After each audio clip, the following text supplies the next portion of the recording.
It's Friday, April 12th, Saturday, April 13th. If you're on the East Coast, across the pond, or down under, and this, my friends, is Spaced Out Radio.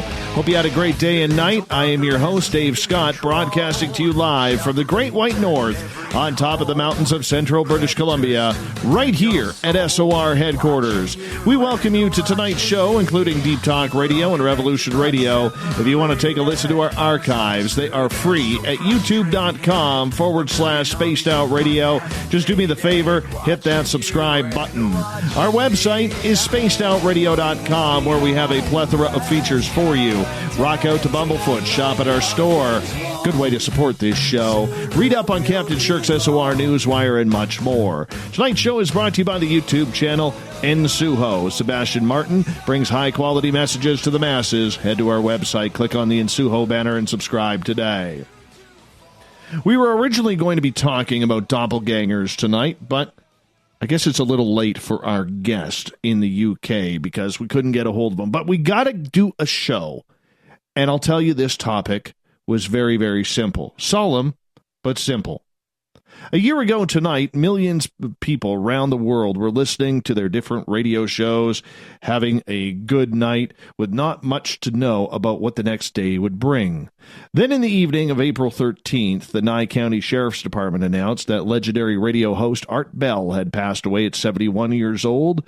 Art's legacy with radio and its fans will never be able to be measured. He was an innovator, a perfectionist, and one hell of a radio broadcaster, which landed him in the United States Radio Hall of Fame. So tonight, we are joined by Everett and longtime Art Bell fan. We call him Uncle Dale around these parts in his power stash, as we're going to pay tribute to Art Bell.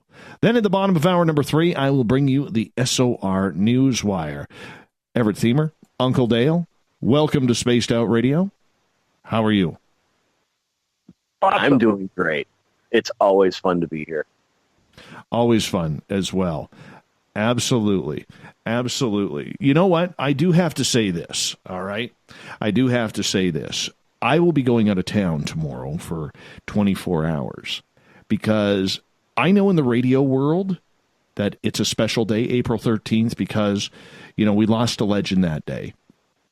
But if you guys remember, you know, last July, I kind of had an emotional moment on air when just before showtime, I had found out that my nephew had passed away.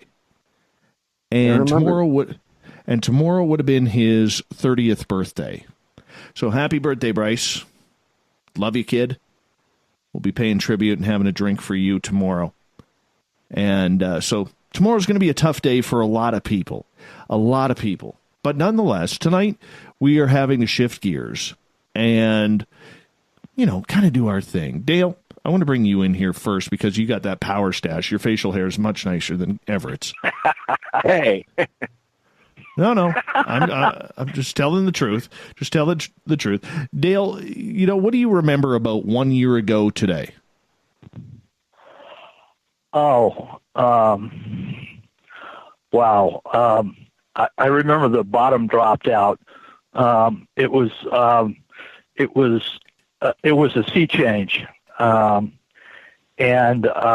it just caught me flat-footed. I had no inkling, and it was just like, it was a shock. It's one of those things where it leaves you where you can't say anything. You can't, you know, really get your head around it because, I've been a fan of Art Bell for so long, and went on so many adventures with him, you know, following along.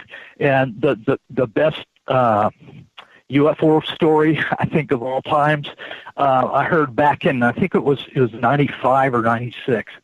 So anyway, it was a shock. It really was. And we were on the air that night, and I forget what we were talking about. I really do. And I apologize to our guests that night for it. But I think we were talking like near-death experiences or something, and then the news came down that it was official that Art Bell had passed away. And that's the first time I've actually had to say to a guest, I'm sorry, I have to let you go. We have to talk about this. We absolutely have to talk about this. And Everett was our news director at that time. We had Joe Roop on, who was still our weekend host. And Amy Martin came in because she used to work with Art. And so all four of us all of a sudden started this tribute and stories. And then we ended up going, I think, an hour or an hour and a half into overtime that night. But Everett, I mean, I remember messaging you, and it was slight and simple. Art Bell died. And what do you remember about that?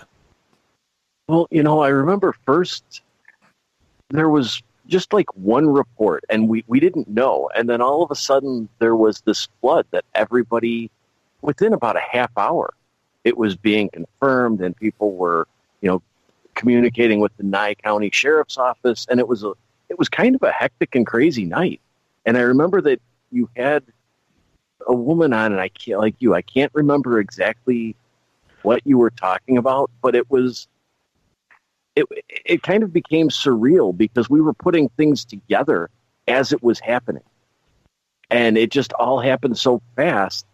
And at the same time, it was kind of like weird to be even thinking that, because you don't think, or I wasn't at the time, thinking of Art Bell as an old guy.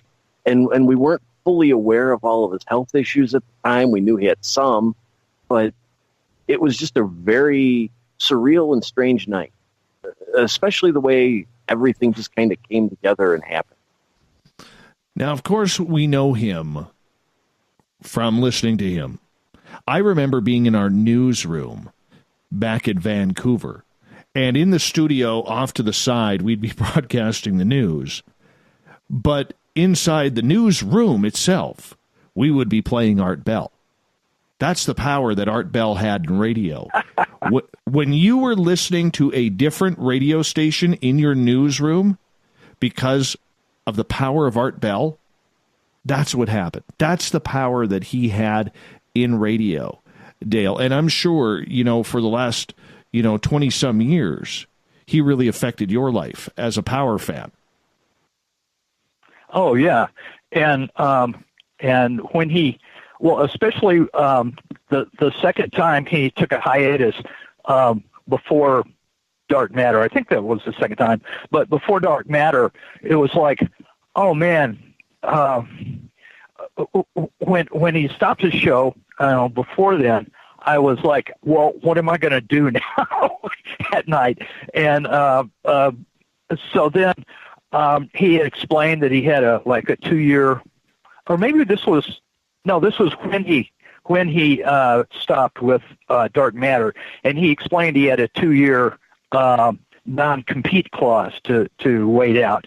And I forgot about that every now and then. And then I think it was like a month before that was up, something caught my attention, and I went, hey, Art's coming back.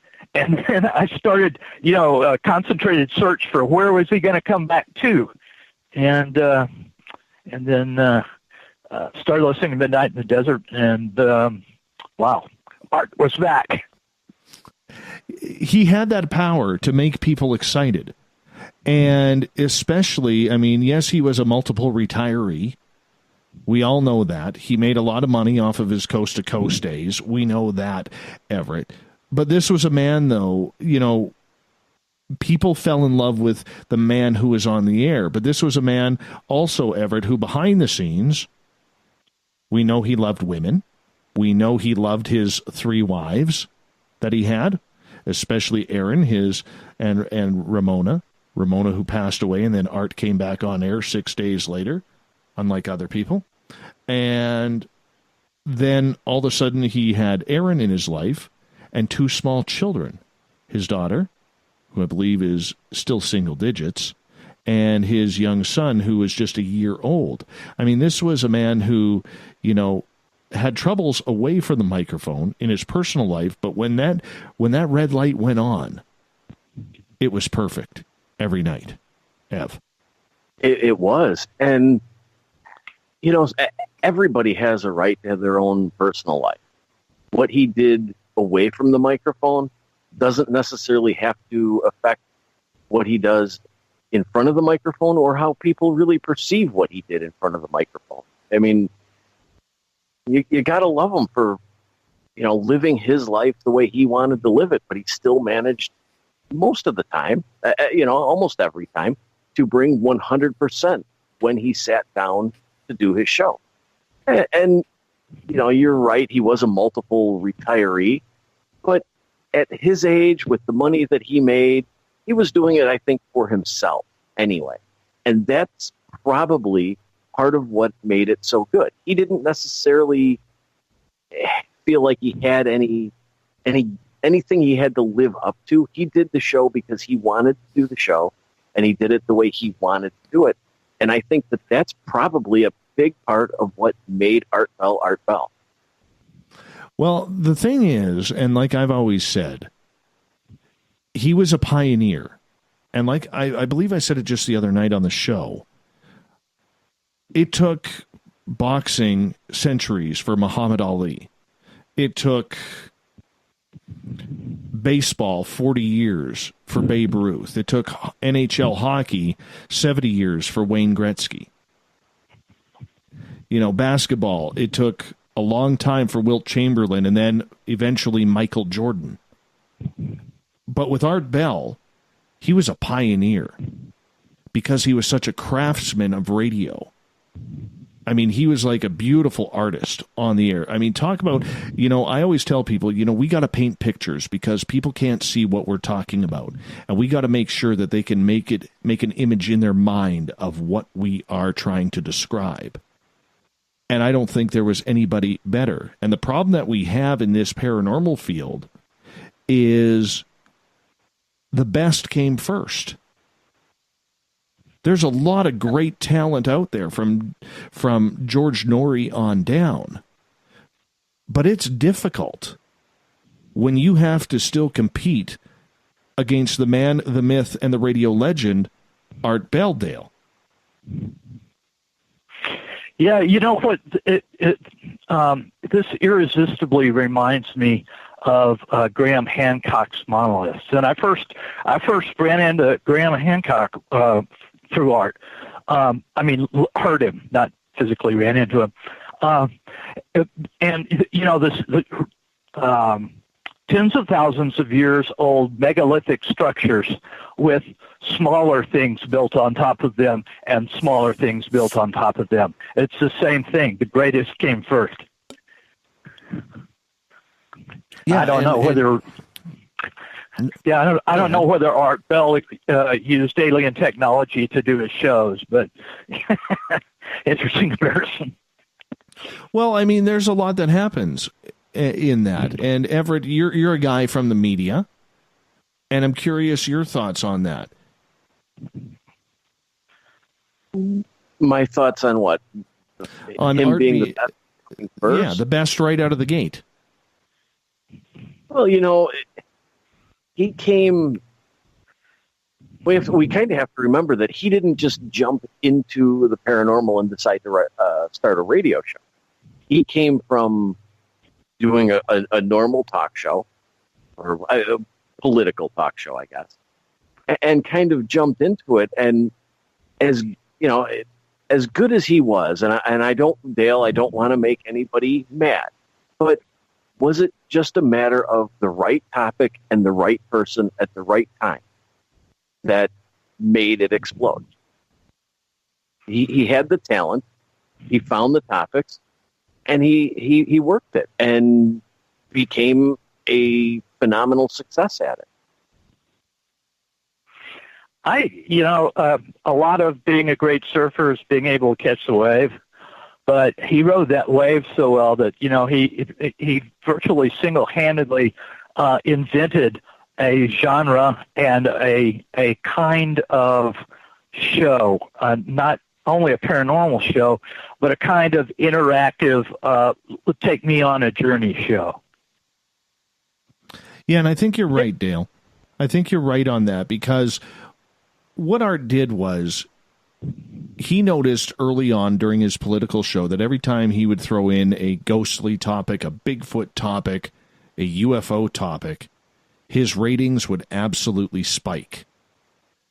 And being the ever professional in radio, he started realizing very quickly this topic, this genre, may have a real lasting effect. So that's why he started trying it. And lo and behold, he got his listenership up to around 14 million people a night, which is unheard of. Even before the internet days, that was unheard of in radio.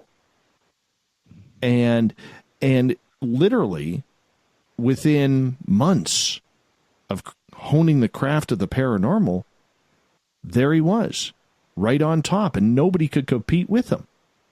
Everett. No, I don't think anybody could. And I don't think any of us can deny his influence on us. I mean, a lot of what I've done has become, or is because of listening to Art Bell driving in the car at 1 o'clock in the morning and hearing him talk about whether it be Mel's Hole or aliens or whatever, what he was talking about pulled me into the point where I actually explored more. And I think that's probably his lasting legacy, is how he drew people into these topics and made them want to know more. And, you know, I don't think we can deny that. And you know, I don't even really know what to say entirely about him, because that's how I remember Art Bell, is driving in the middle of the night, listening to the spooky stuff that just sucked me in. And really, the darker the night, the better. Or the rainier night, the better. Right, Dale? I mean, he could just capture that moment. Oh, totally. I remember I was out in the garage working on some stuff, and project-y kind of stuff. And this guy came on, and Art was really, really excited. He kept interjecting and interrupting his guest, but his guest was telling a story using some police dispatch tapes and information about a UFO sighting in Ohio. And as the night went on and the hours went by, I had no particular belief in UFOs before then, but I was listening to peace officers talk about what they were seeing, and the dispatchers talking about what the officers were seeing, and it was riveting. And Art was so excited because he was like, this is the Holy Grail. This is the prize, the brass ring. This is eyewitness from credible witnesses, and this is stuff that our craft just don't do. And that got me hooked. Late one night. You know what got me hooked? I remember, oh goodness, I think it was around 96, 97. And I just happened to be driving home one night, and he starts talking about the sounds of hell that they allegedly recorded out of a deep well hole that they drilled in Russia. Now, of course, yeah. Now, nobody ever remembers where in Russia that was, but I'm going to tell you, that scared the daylights out of me. Absolutely scared the daylights out of me. And I was petrified because I was driving home. It was late at night, and it was something that was very, very, I had a long day at work at the radio station, and it was or at college at that time, pardon me, and was coming home and just really just wanted to get home. And it just seemed like all of a sudden you hear those sounds of hell from Russia, and that drive just seemed to get a little bit longer and longer and longer. And it's like, I was getting scared. I really was. That scared me. It's good when you're driving down the road and you're listening to him and you have the urge to lock the doors and turn on the bright lights and go just a little bit faster. Yes. I developed an obsession with not being abducted. And being an engineer, I started inventing stuff. And I spent so many hours trying to think of better ways to protect myself from that. And I have had exactly zero experiences of that nature. But it was the reality that art projected, that this world that he built, that it got to me. It just scared the crud out of me. It totally scared the living daylights out of me as well. And, Everett, do you have a favorite story that you recall that may have rattled you a little bit? There was one night, and the reason it rattles me the most, I guess, is because where I was in my car, he was talking along the lines of Bigfoot or cryptids, and he had a guest on, and they were talking about somebody's report. And as they're describing this report, I'm looking around realizing I'm only like a few hundred miles from there, and I'm driving on essentially the same type of road with no lights, nothing around. There's nobody anywhere. If my car broke down, I would have to hoof it for a couple of miles. And I just remember going down the road, and I'm looking at the sides of the road, and no longer am I looking for deer. I'm a little bit nervous that something's going to jump out at me and start chasing my car. And I think that, I still remember that night to this day. And even when I'm driving around or driving at night, it still pops into my head. So I would have to say it would be one of those shows. Well, we got about 30 seconds here before we got to go to break. And I want to know one thing. I want to know what happened to his ashtray. How often did he actually empty that ashtray? Because he was a chain smoker. And when you're sitting in a radio station back and being as old school as Art Bell was, there was ashes all around that desk by his computer, and that ashtray was probably getting emptied about once every 2 weeks. You just know there was a big stinky pile. But nonetheless, we're going to talk more. Art Bell, Uncle Dale, Everett Themer are with us tonight. Art Bell tribute. If you're in the chat rooms, type in capital letters your favorite Art Bell story. We're going to bring it up on air. And more of the legendary Voice of the Night. We'll be back right after this.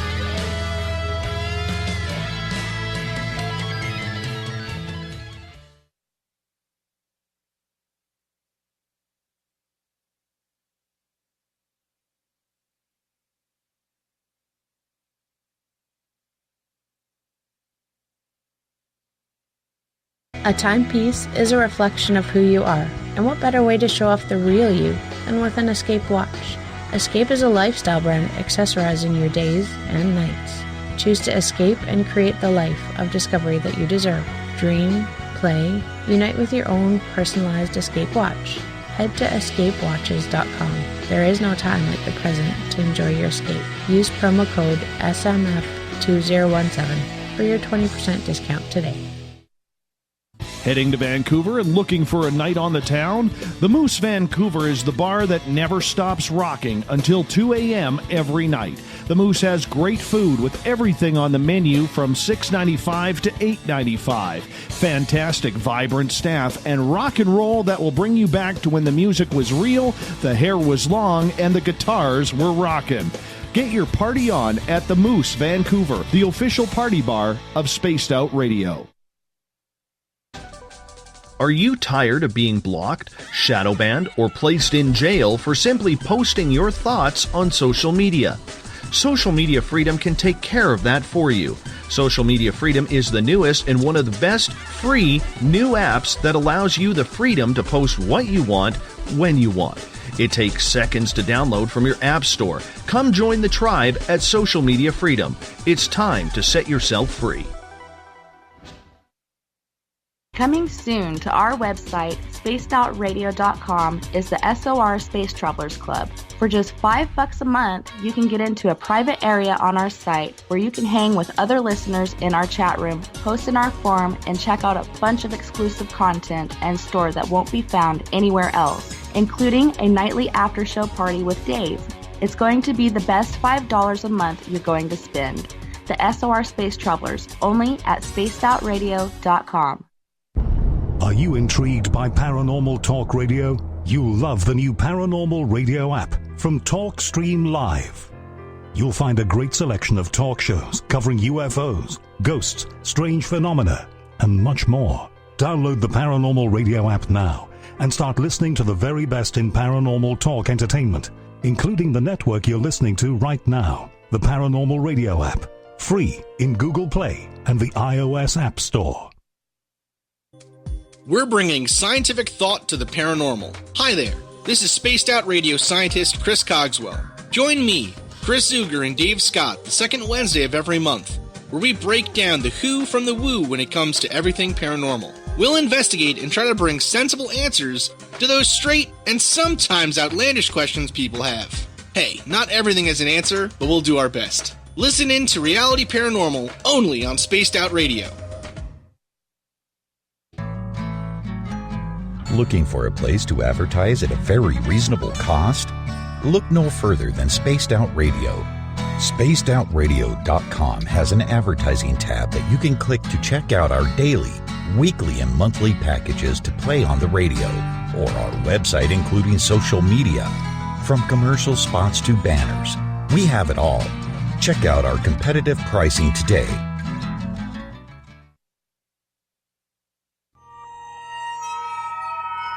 You hear footsteps in the empty room above you. A rocking chair begins rocking by itself. Don't be afraid of the things that go bump in the night. Reach for Spirit Storybox, the iPhone app the Huffington Post UK called the only ghost hunting app you will ever need. Spirit Storybox. The spirits are telling their stories. Are you listening?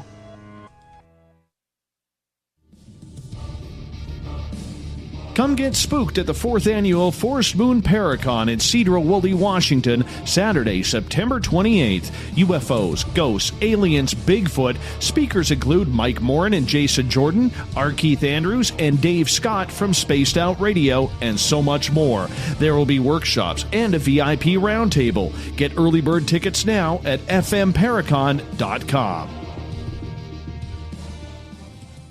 Did you know Spaced Out Radio runs 7 days a week? Hi there, this is Tessa Nicole Thomas, and I'm here to take you on a paranormal journey each Saturday and Sunday night.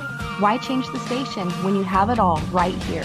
Together, we'll hang out and share some strange and scary stories. And don't forget, we have Psychic Sundays as well, so come tune in Spaced Out Weekend. We get going at 9 p.m. Pacific, midnight Eastern, only at spacedoutradio.com, where we own the night. Visit purpleplates.com today. For over 40 years, the Purple Energy Plates have been delivering amazing results for their many customers. Inspired by the great genius Nikola Tesla, the harmony, healing, and energetic effects of the plates have proven over and over to be beneficial and often miraculous to thousands of customers. Check their site for daily specials and choose from their many energy products. You won't be sorry. Visit them today at purpleplates.com. Hello, this is your guitar man, Ron Bumblefoot Thal, and I have to tell you, I love the response I get for Little Brother is Watching from Spaced Out Radio fans. It's amazing how music can inspire and make people think deeper about what's going on in the supernatural world. You can head over to my website, bumblefoot.com, to check out my music, my guitar workshops, my touring, even check out some of the hot sauces that I'm working on. And make sure you keep on listening, because with Spaced Out Radio, you know Little Brother is watching. Coming up this September 21st and 22nd, all UFO eyes will be focused on Toronto for the 4th Annual Alien Cosmic Expo. Come listen to some of the biggest names and experiencers in ufology. Travis Walton, Paul Hellyer, Richard Dolan, Paula Harris, Grant Cameron, Randy Kramer, and Spaced Out Radio's own Dave Scott. Tickets are on sale now at aliencosmicexpo.com. So, you love talk radio? Then you'll love TalkStreamLive.com. TalkStream Live is always on, 24/7, with the best streaming talk shows. Find your favorite talkers and discover some new ones. It's free, readily available online or on mobile with any smartphone or tablet. Finding your favorite talk shows all in one place has gotten a whole lot easier. Just go to TalkStreamLive.com. Be sure to download the free apps from Google Play or the iTunes App Store.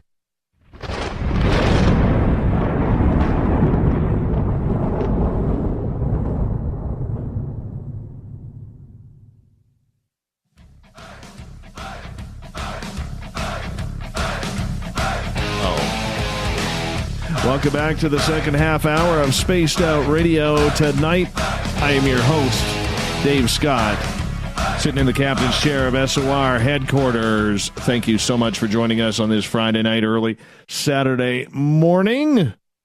And, of course, remember, if you missed part of this show or others, you can always go to our YouTube channel. Go to youtube.com/Spaced Out Radio. That's where we store all of our archives. Just hit that little red subscribe button. And a good way to support this show is to head on over to our website, spacedoutradio.com. Click on the shop tab. Pick yourself up a t-shirt, hat, hoodies, and so much more. Hey, 1 year ago already, we are paying respect to the loss of Art Bell on April 13th, 2018. He passed away at his home in Pahrump, Nevada. We've now been joined by Michael W. Hall, who comes along with Everett Themer and Uncle Dale. Gentlemen, welcome back to the show. Hey, guys. Thanks. Thank you, Dave. Now, I just want to let everybody know, I would love to take phone calls on this. I really would. All right, because I think it would be very, very important. However, the way Skype works now with this new system where ever since Microsoft took over, we cannot add people to calls. We just can't. So, unfortunately, we can't take callers because Microsoft doesn't allow it. I can add callers in if I call them in, but we can't just do that. So we're going to do as best as we can on this. And Michael W. Hall, thank you for joining us late here. I know you just got in, but I'm curious, what do you remember about Art Bell? Well, I'll tell you what. I remember some of the greatest hours of late night talk radio I've ever heard. Around the time where the Mel's Hole thing happened, where all of a sudden Art got this fax. I think it initially started as a fax coming into the station about this guy who said that he had an endless hole, a pit that he could not find the bottom of in eastern Washington. And for the next 3 hours, late into 2 a.m. in the morning, everyone, I think worldwide, was enthralled with the story of Mel's Hole and how Art Bell was able to get this story out of basically a novice person calling into a radio station. He got him on the phone. And all the other things that we used to, lay around thinking about late at night, he would be the guy out there who would be walking us through all the paranormal phenomena and the things that we'd heard about in the news but never got a follow-up to. Because Art was really the mainstream media for paranormal. You know, when you heard about something, Ripley's Believe It or Not, or anything kind of strange in the news, it was a one-time shot. But Art had this knack of being able to dig down deep and get people who are experts in the various areas that the stories would be told on the radio. And the way he could ask questions, he was probably one of the best interviewers I have ever seen, other than Dave Scott, of course, because you were awesome. Way too kind. Well, way too kind. I'll tell you what, with George Knapp the other night, man, you just lit the airwaves on fire with that interview. That was very good. God lucky. Yeah. That's all I'll say. But, yeah, that's mine. I agree. I mean, the way he was able to interview people was just phenomenal. Absolutely phenomenal. So it was very, very good. Very, very good as a young broadcaster for me to listen to somebody like Art, to learn how to do it. And you know what? No matter how much we tried to learn Everett, we're just not there. Nobody's really there. Well, listening to you guys talk, I have a question I want to pose to the three of you. Because, Dave, being a journalist, the art of the interview. And Dale as an engineer and Michael as an attorney and former judge, they deal in the facts of things. And one of the things, when I first got into the paranormal, I was totally focused on looking at these stories and wanting to know the facts of it. What was this? What was that? And I kind of lost or wasn't interested in the idea of the experience or the experiencer so much. And I want to ask you guys, what kind of effect or importance do you think Art Bell had on the idea of bringing the experiencer and their experience to the forefront of the paranormal again and making it important versus just the facts? Because when you look at some of these stories, there are so many different reports from around the world by unconnected people who all share the same thing. So that you can't ignore the experience in and of itself. But then at the same time, you want to focus on the facts. So what kind of role or influence do you guys think he had on bringing the importance of the experience and the experiencer back into the paranormal? Michael, do you want to take that one first? Well, sure. Art was basically a master of two worlds. If he would have been a straight journalist, he would have been very good at what he did because he had that capability of drilling down to the facts and finding them out. But at the same time, he was the consummate storyteller. And by the way, he used radio like a fine-tuned violin. He would allow dead air to be a part of the story. The way he paused, the way he responded to statements or questions on the air. It was a symphony just to listen to the guy. So if he was going to bring something to the public that they had not maybe even thought of before or in a long time, he would kind of hook them with the facts, the intriguing, issues that were so strange that they begged the question of, we need to know more about this. And then he would get into telling the story, and the way he told the story would keep the thing going for more than one or two shows. He would have strings of themes that he would repeat, on weeklies or monthly basis that would really hook people into the story. But he was awesome in the way he could do that. Kind of straddled the fence between fact and story. That's absolutely right. And Uncle Dale, what do you think of Everett's question there?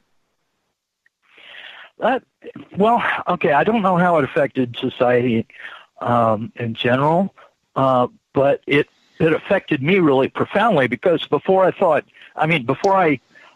stumbled upon art, I thought there was science and nonsense. And the compelling nature of what I heard was I heard people who absolutely believed that they had this experience. And I've got a philosophy background, so that started me thinking, and I went, okay, so let's follow William James, the classical American philosopher. Let's separate the data from what it means. Let's not allow anybody to reject data because it's ridiculous. We accept all data. So what do we accept? When the guy saw a UFO, well, okay, so what exactly did you experience? Tell me what you experienced, and not expect him to understand what he experienced. Like, if when you are walking along barefoot and you hurt your foot, you hurt your foot, but unless you have the right tools, you don't know why you hurt your foot unless you can actually look down and see in your footstep behind you, oh yeah, there's that big rock there that I just slammed my heel down on. You don't know what caused it. So with experiences, someone experiences being abducted, well, that doesn't mean to me that he was abducted. What it means to me was he had the experience of being abducted. And that, Art drove me through that thought process, and I went, wait a minute, I don't have to judge these experiences. I mean, why assume that this person is not giving a true and accurate account? But I don't have to accept his interpretation.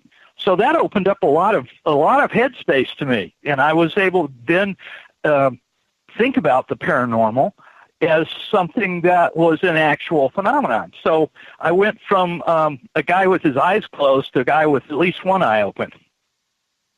Well, for me, listening to it, it was very, very eye-opening to watch how he was all about the feeling. The science was important to him, but it wasn't as important as to getting the real feel, no matter how woo or peak woo things were.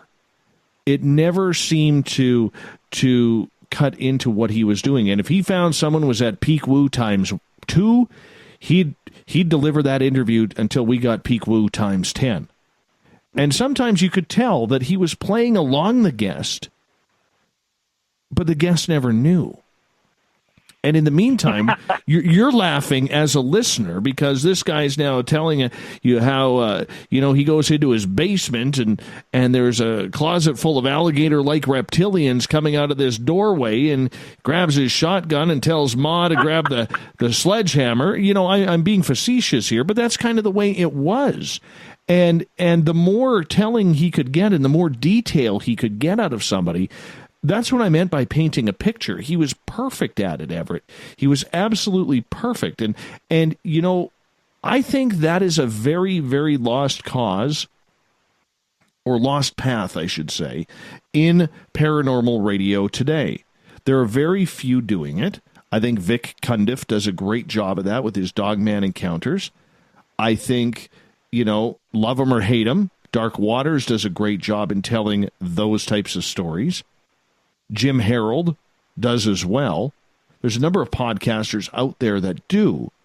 But in radio, we seem to want to be all about the authors because they're easy to book. We seem to be all about the scientists and the researchers, and we're complaining about the skepticism and the science and the reality of everything that is going on because we've morphed into that. We've technically heard all the stories, if we could say that. But in the end, Everett, I really do believe that the reason why he was so successful on the air with paranormal radio was because he had everyday people on giving everyday encounters, explaining it the way that everyday people would understand. And today we want to use too many big words, too many syllables, too many scientific terms, even though for some of us, like the passwords, we can't even pronounce. And that's the biggest difference, Ev.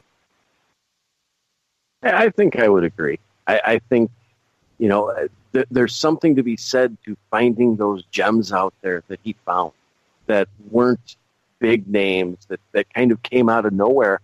And he had a great talent of bringing the best out of them. And I think that at least to me, that's what brought the idea of the experience back into the paranormal and made it important again, was listening to him talk to these people and hear these different stories. Dale, was there ever a time when you were listening to some of those old Art Bell stories when he had like EVPs on or Sasquatch or something along those lines where it made you feel like you were sitting right alone, right there with him, listening to it for the first time, and that event was actually happening to you as well? not that the thing was happening to me, but do you remember when he was having his run-ins with a shadow person? That just scared me to death. And I was trying to, I had come up with the idea by that time that if something paranormal or supernatural wants to deal with us, it has to do business with physics.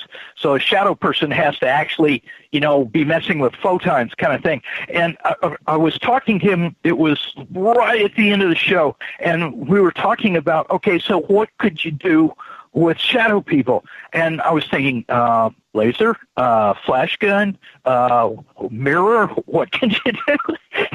and the amazing thing was that we got on the same track. It was like we knew what each other were thinking, and I've so seldom experienced that with people who aren't engineers, but of course Art was a techie. So yeah, and that gave me something else to worry about besides being abducted. Oh, who didn't get worried about being abducted, especially when he started his very close relationship with Whitley Strieber way before everybody started making fun of Whitley in regards to right. that. But nonetheless, I mean, when he had Whitley on talking about communion, that was just powerful radio. Powerful radio. The way those two communicated and painted a picture. And, Michael, it's so important to try and paint that picture in radio so people can understand. When you would listen to Art, and you've been around the UFO field for a while because you're the lawyer for Peter Davenport, how did it make you feel when he got into a topic that you really understood, that you could really grasp? Well, that was the magic of what Art could do. His knowledge was just enormous in these paranormal fields. It was very seldom that you would catch Art doing an interview with like Whitley Strieber or Peter Davenport, that he would have on periodically, where Art would feel that Art was over his head as far as the interviewee that he's talking with. He always had one step ahead with a question and an understanding of the actual subject matter that they're talking about, which is so very unusual, in this day, or in those days even, of late night talk radio, because you have all sorts of, different genres of late night talk radio playing across the Midwest airwaves, the East Coast, the West Coast, down in California, out there in Modesto, California, the old American Graffiti kind of days and stuff. But periodically, you'd have people come on that would be really experts in their own area, and they would pretty much kind of maybe even be condescending to the host who was asking the questions. And Art was never in that position. And it was almost as if he had this intuitive ability to ask the right follow-up question. Like when he's talking with Whitley Strieber, and they are talking about his upstate New York vacation cabin, where he actually tells the story of communion and being abducted by aliens that basically were at the very beginning of being described, to the general public as these gray, large-eyed, small beings. My gosh, his ability to ask these questions to Whitley Strieber and to bring out the details of the actual event was almost like putting you there inside the cabin with Whitley Strieber and his wife during that whole period of time. So I would just, there's something very primal about human beings and listening to stories. It's like the old campfire thing, survival of the fittest. And at night around the campfire, the stories were told through generations and generations. And that's what late night talk radio is. And that's what Art Bell was a master of. The one thing that I really liked, and one thing that I try and take from Art Bell's history as a broadcaster was very rarely did he put a guest down. Very rarely did he have to, out of all those shows, hang up on a guest or call a guest out for being a liar or anything like that. He kind of went along the lines of, I'm just here to navigate this aircraft, being the radio show, and the guest will either take us way high up in the sky or he's going to crash us. And if he crashes us, well, we'll say goodnight to him, maybe at the break or something along those lines. But it was always about trying to get the best out of the guest and allowing the audience to make their decision on whether or not they believed him. And Everett, that is a very difficult thing to do.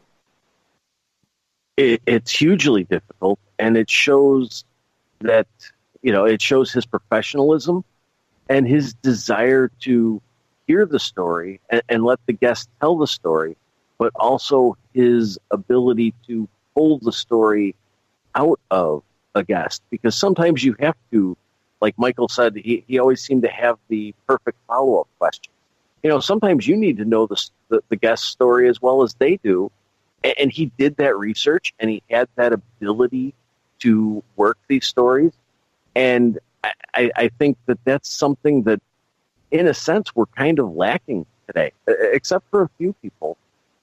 I think his mentality and the way he ran his show is something people could look to and maybe grow from. And on that note, gentlemen, we are going to take a break here at the top of the hour. Art Bell tribute tonight on Spaced Out Radio. Everett Themer, Michael W. Hall, Uncle Dale from the Spreakers. Make that the SOR Space Travelers chat room tonight. More Art Bell tribute coming up in hour number 2 of Spaced Out Radio.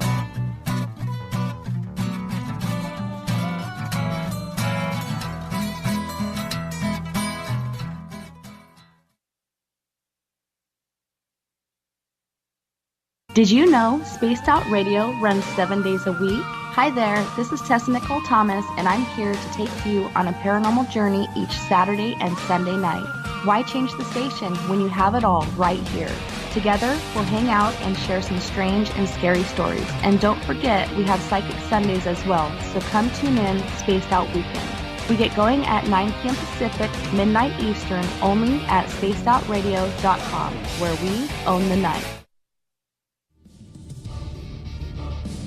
Come get spooked at the 4th Annual Forest Moon Paracon in Cedar-Woolley, Washington, Saturday, September 28th. UFOs, ghosts, aliens, Bigfoot. Speakers include Mike Morin and Jason Jordan, R. Keith Andrews, and Dave Scott from Spaced Out Radio, and so much more.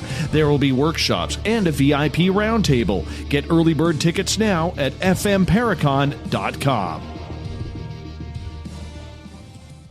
Hello, this is your guitar man, Ron Bumblefoot Thal, and I have to tell you, I love the response I get for Little Brother is Watching from Spaced Out Radio fans. It's amazing how music can inspire. We are getting ready to relaunch the people SOR Space Travelers Club at spacedoutradio.com. For $5 a month, you can join us for a plethora of features found nowhere else. Hang out in a private chat room during the show and after party.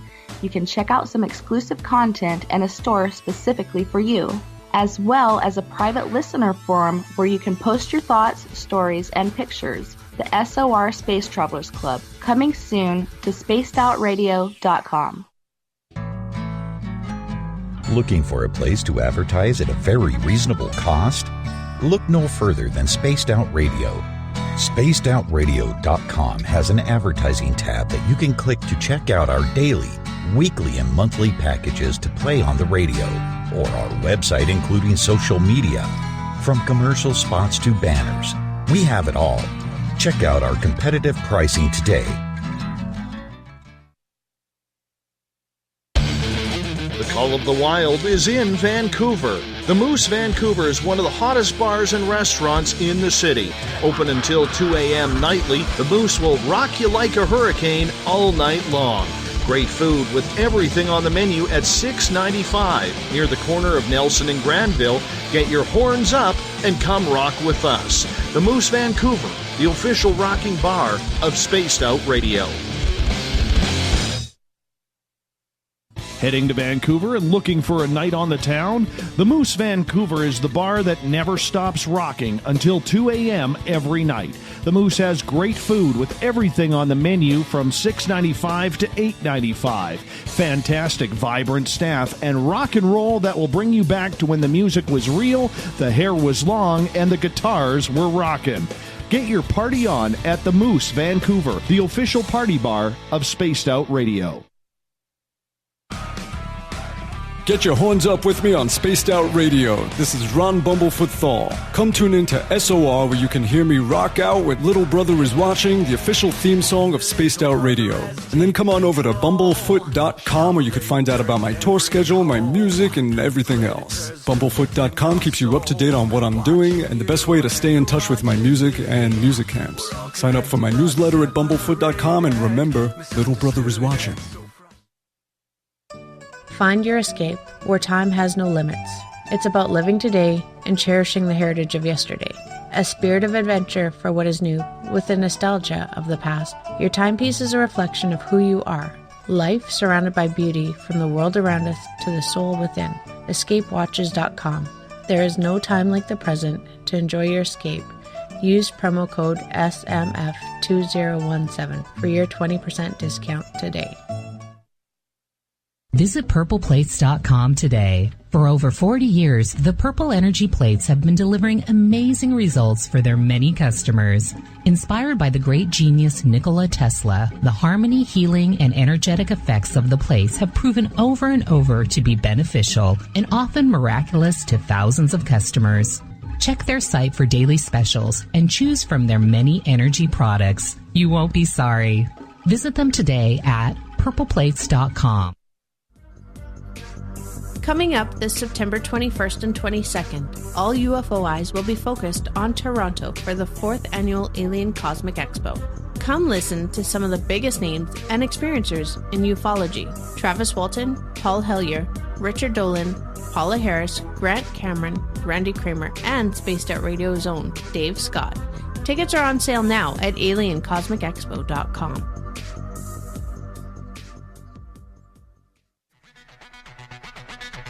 Come get spooked at the 4th Annual Forest Moon Paracon in Cedar-Woolley, Washington, Saturday, September 28th. UFOs, ghosts, aliens, Bigfoot. Speakers include Mike Morin and Jason Jordan, R. Keith Andrews, and Dave Scott from Spaced Out Radio, and so much more. There will be workshops and a VIP roundtable. Get early bird tickets now at fmparacon.com.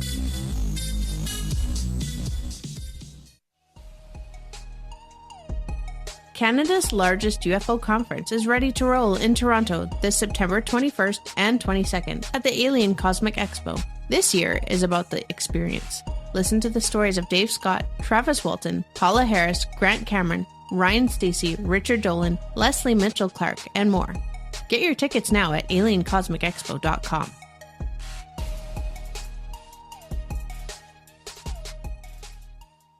So, you love talk radio? Then you'll love TalkStreamLive.com. TalkStream Live is always on, 24/7 with the best streaming talk shows. Find your favorite talkers and discover some new ones. It's free, readily available online or on mobile with any smartphone or tablet. Finding your favorite talk shows all in one place has gotten a whole lot easier. Just go to TalkStreamLive.com. Be sure to download the free apps from Google Play or the iTunes App Store.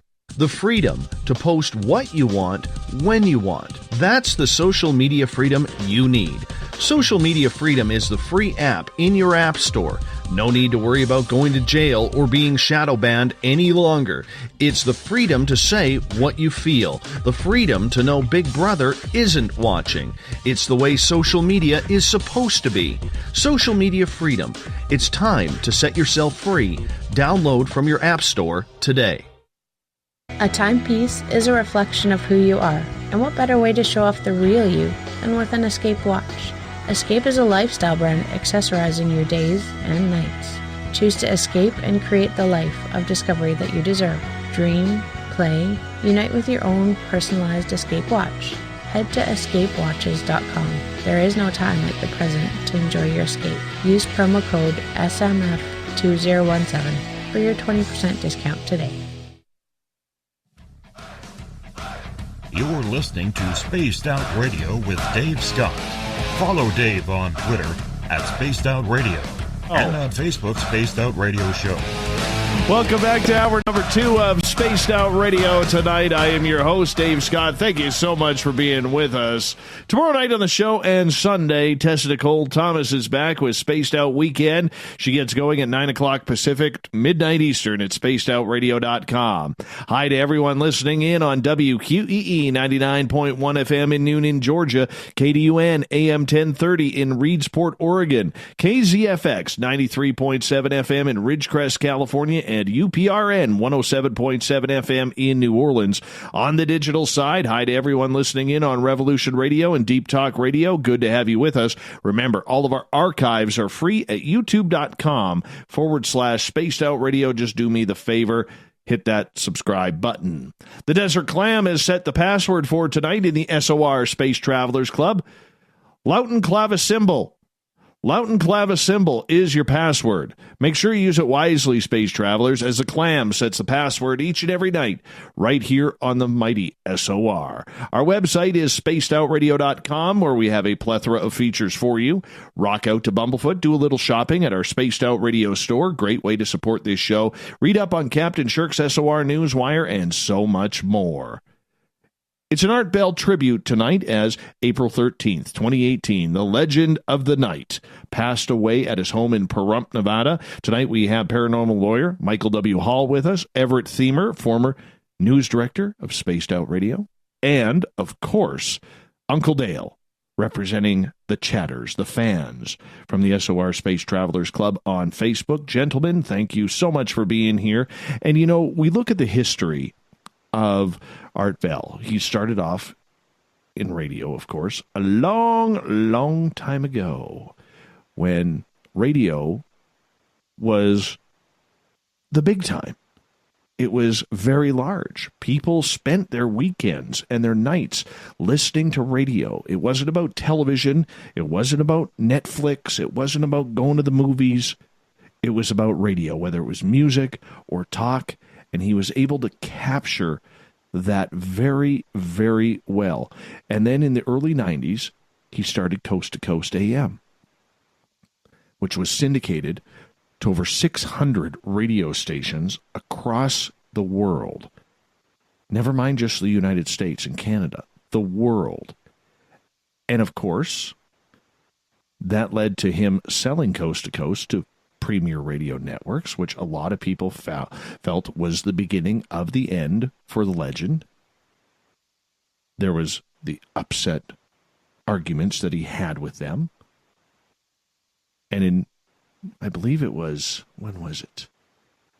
2007, he announced his retirement from the weekend hosting position after George Norrie had taken over Monday through Friday. And that's what kind of just started it all. Everett, we bring you in here.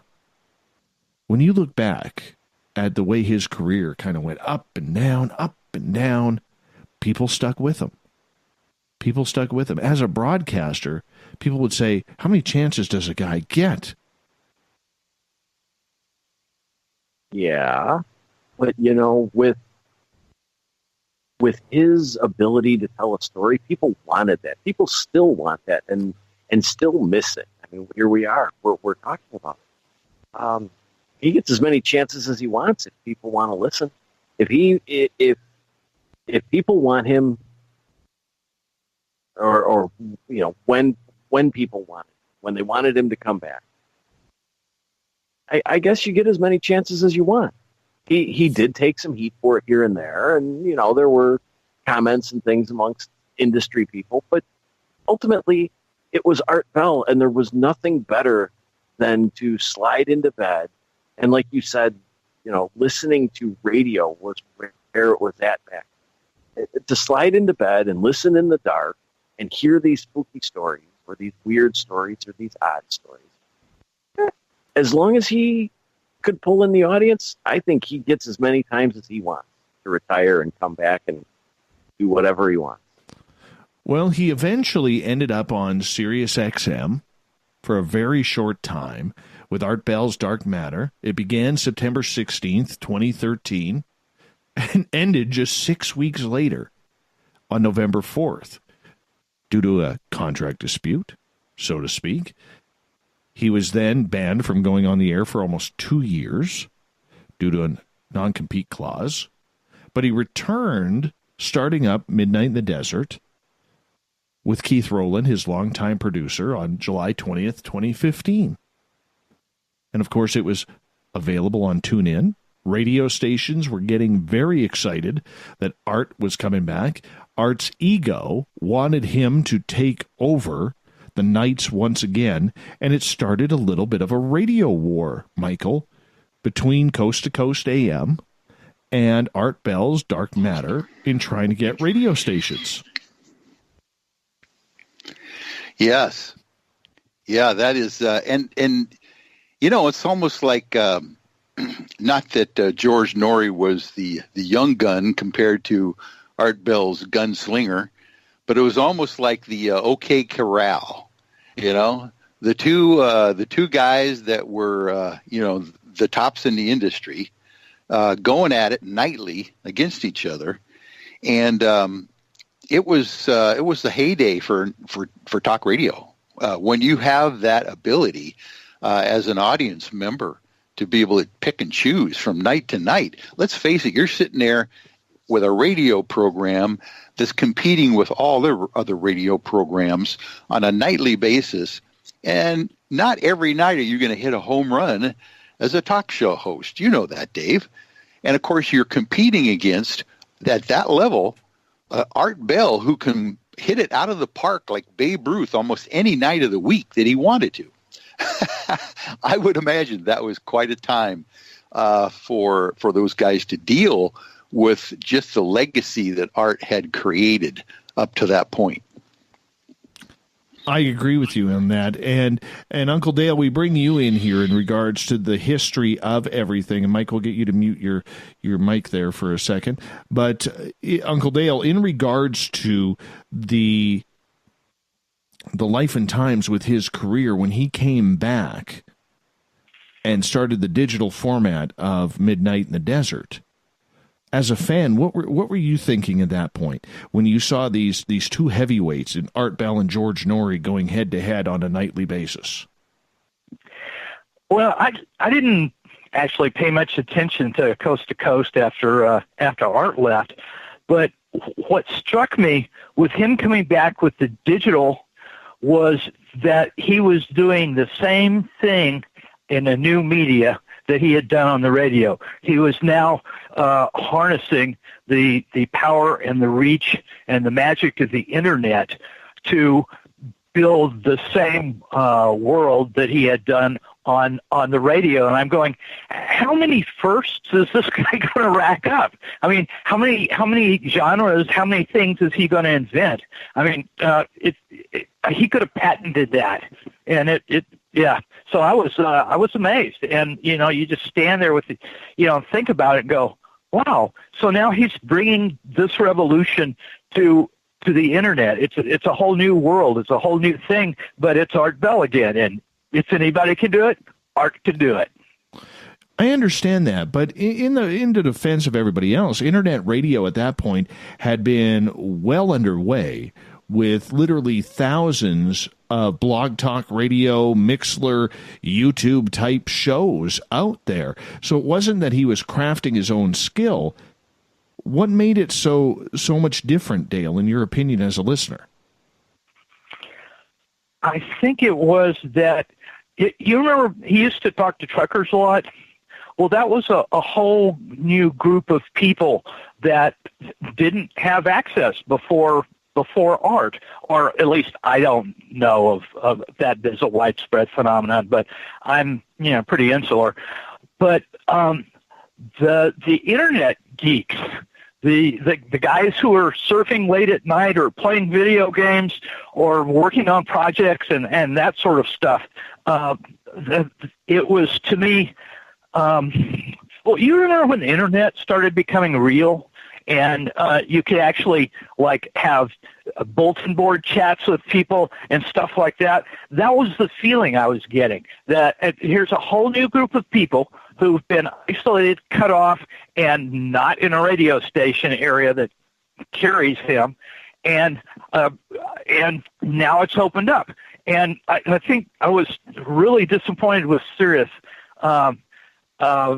in their reaction to his perfectly reasonable demands on the part of the audience to just have an interim solution until they got their internet act together.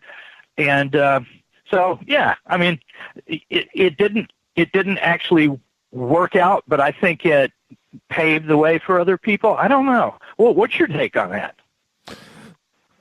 I don't think that he treated internet radio the way that it should have been. It is a different genre altogether, and I don't think he liked it. I don't know. I never talked to him. I know people who had talked to him about it, and he wasn't a fan of digital. He wanted that attraction of somebody rolling down the highway being able to listen to him. And as an old school radio guy myself, not that much experience compared to him, I can see where he's at, because there's nothing more exciting than knowing that people could be driving, listening to you, or sitting at work listening to you, rather than, somebody who's worried about their data in tuning you in. I mean, that's a big one. Yes, a lot of vehicles now have Wi-Fi in them, but still, nonetheless, you want to be able to capture those fans, because you do get those complaints. I would love to listen to you, but when I'm driving at this time of night, I don't want to be using my data plan. And that's a little bit of a bugger for people in this position. We deal with it here. And I think what he wanted was that terrestrial feeling. And the internet just never seemed to give that. The internet's a lot more obtuse. It's a lot more critical. It's a lot more savage and insulting at times. And I don't think he liked that, because he could now see what people were saying during the show, rather than in the old school days where he could just allow people to have their opinions and he'd never hear or see them. Everett, what's your thoughts? That makes sense. Yeah, I agree with you. I think he, it's a little different now, because he kind of came out before, everybody had a smartphone and connectivity in their car. So essentially you were tied to your computer to listen to him in many ways. But I kind of want to go back to something you had said about with Coast to Coast and him starting a little bit of a radio war. What do you guys think the effect of that was? Do you think it brought out the best or made him better? Do you think it how do you think it affected Coast? Did it make everybody bring their A game and improve the paranormal media or the paranormal genre in general? Or do you think it was more of just kind of a distraction? Michael, what's your thoughts? I think definitely it was a hotbed of activity in the paranormal radio field at that point. When the whole idea of digital, new digital and even older digital, fighting it out to get the bandwidth on those broadcasts. They're all out there trying to get a bigger portion of the listening audience, and I think when you had that competition on such a high level like that, that's when the powers that be in the background go, well, we need to figure this out, guys. We can't just be chewing at our own selves here. We need to figure out how we're going to work together on this, or which direction are we going to go. So it was very tenuous times there, I think, with the old school audience that Art had being dragged into, by the way, the 21st century digitally. There's kind of like a strange demographic shift that happened during that entire time, when you had, in the old days, pretty much anybody had access to a radio in their car, transistor, at work, doing monotonous things, trying to, stay awake and and get your jobs done. But when it went to digital, then you're talking about, like you said, data plans and a different group of people that have purchased these devices than the old audience. So you're talking about a major demographic shift in the viewership and the listenership as well. That was a fascinating thing to hear, and have them see if they are going to be, kind of determining what the audience viewership needs and wants are going to be.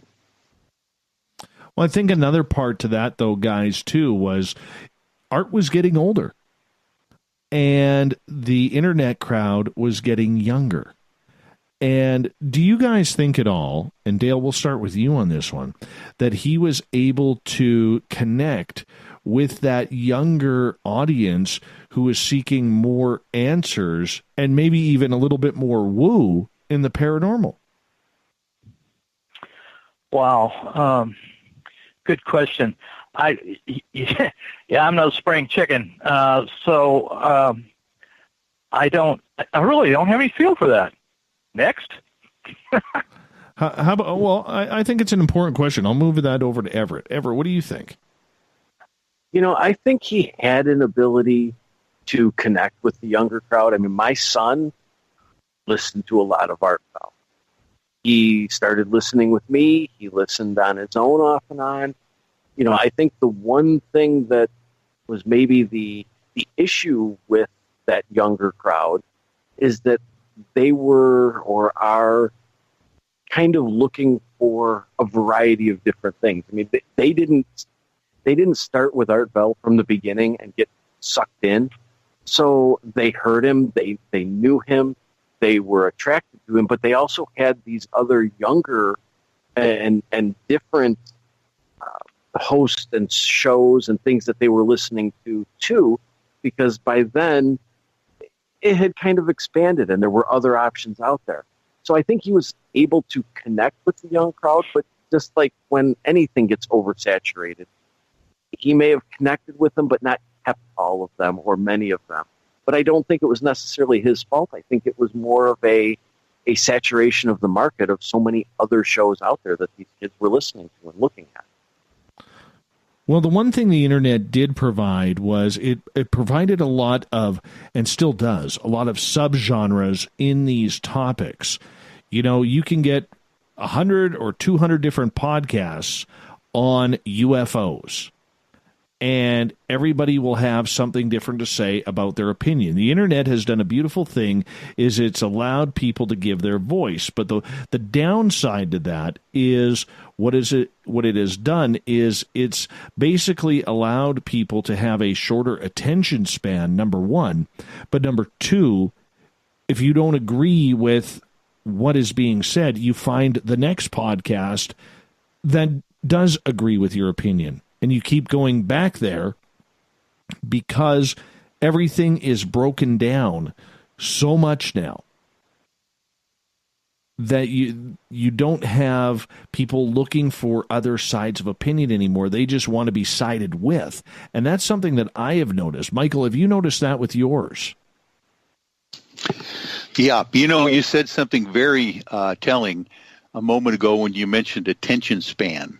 When you've got an old-time paranormal radio show like Art had for 3 and 4 hours a night, you're developing, a storyline. You're developing, a subject matter over a period of not minutes or even half hours, but over hours. And the flow, kind of goes along with it as well. So when you're talking the younger generation coming along and doing anything for that length of period of time, you're going to lose them right and left. So, you're talking about a different human being that's actually on the other end, the receiving end of those airwaves and those digital communications.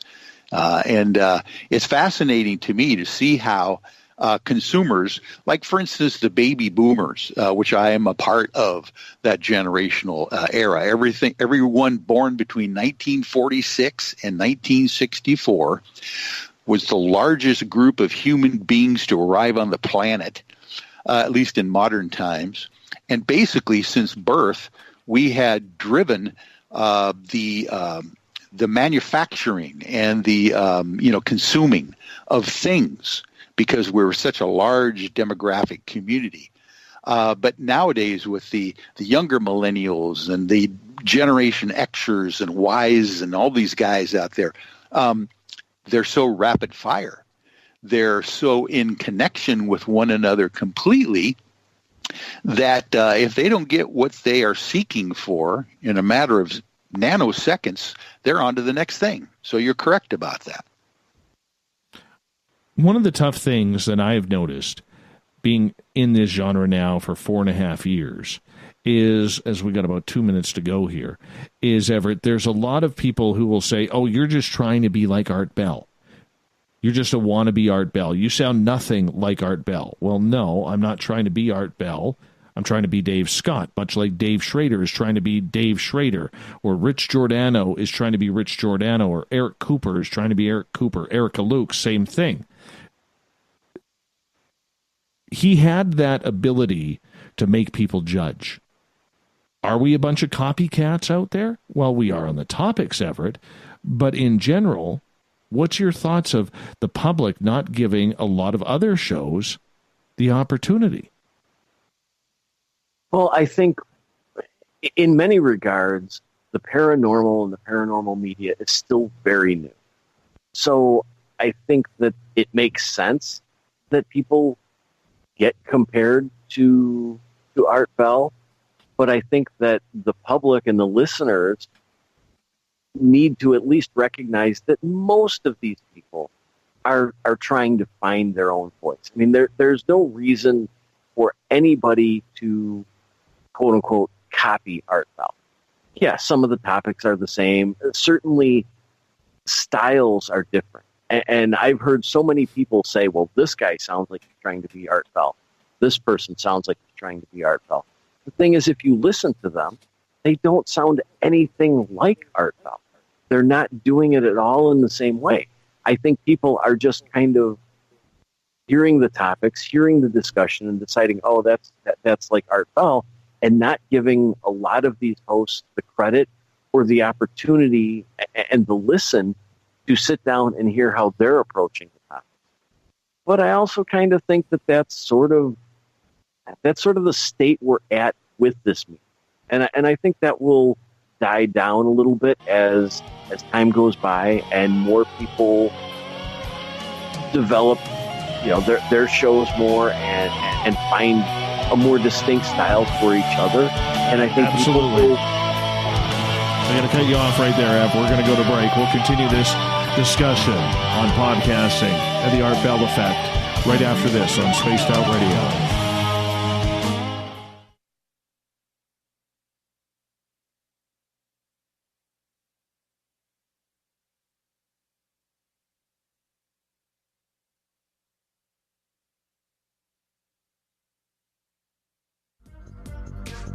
Coming up this September 21st and 22nd, all UFO eyes will be focused on Toronto for the 4th Annual Alien Cosmic Expo. Come listen to some of the biggest names and experiencers in ufology. Travis Walton, Paul Hellyer, Richard Dolan, Paula Harris, Grant Cameron, Randy Kramer, and Spaced Out Radio's own Dave Scott. Tickets are on sale now at aliencosmicexpo.com. Coming soon to our website, spacedoutradio.com, is the SOR Space Travelers Club. For just $5 a month, you can get into a private area on our site where you can hang with other listeners in our chat room, post in our forum, and check out a bunch of exclusive content and store that won't be found anywhere else, including a nightly after-show party with Dave. It's going to be the best $5 a month you're going to spend. The SOR Space Travelers, only at spacedoutradio.com. So, you love talk radio? Then you'll love TalkStreamLive.com. TalkStream Live is always on, 24/7 with the best streaming talk shows. Find your favorite talkers and discover some new ones. It's free, readily available online or on mobile with any smartphone or tablet. Finding your favorite talk shows all in one place has gotten a whole lot easier. Just go to TalkStreamLive.com. Be sure to download the free apps from Google Play or the iTunes App Store. Come get spooked at the 4th Annual Forest Moon Paracon in Cedar-Woolley, Washington, Saturday, September 28th. UFOs, ghosts, aliens, Bigfoot. Speakers include Mike Morin and Jason Jordan, R. Keith Andrews, and Dave Scott from Spaced Out Radio, and so much more. There will be workshops and a VIP roundtable. Get early bird tickets now at fmparacon.com. A timepiece is a reflection of who you are, and what better way to show off the real you than with an Escape watch? Escape is a lifestyle brand accessorizing your days and nights. Choose to escape and create the life of discovery that you deserve. Dream, play, unite with your own personalized Escape watch. Head to escapewatches.com. There is no time like the present to enjoy your escape. Use promo code SMF2017 for your 20% discount today. Hello, this is your guitar man, Ron Bumblefoot Thal, and I have to tell you, I love the response I get for Little Brother is Watching from Spaced Out Radio fans. It's amazing how music can inspire and make people think deeper about what's going on in the supernatural world. You can head over to my website, bumblefoot.com, to check out my music, my guitar workshops, my touring, even check out some of the hot sauces that I'm working on. And make sure you keep on listening, because with Spaced Out Radio, you know Little Brother is watching. Are you tired of being blocked, shadow banned, or placed in jail for simply posting your thoughts on social media? Social Media Freedom can take care of that for you. Social Media Freedom is the newest and one of the best free new apps that allows you the freedom to post what you want, when you want. It takes seconds to download from your app store. Come join the tribe at Social Media Freedom. It's time to set yourself free. Are you intrigued by Paranormal Talk Radio? You'll love the new Paranormal Radio app from TalkStream Live. You'll find a great selection of talk shows covering UFOs, ghosts, strange phenomena, and much more.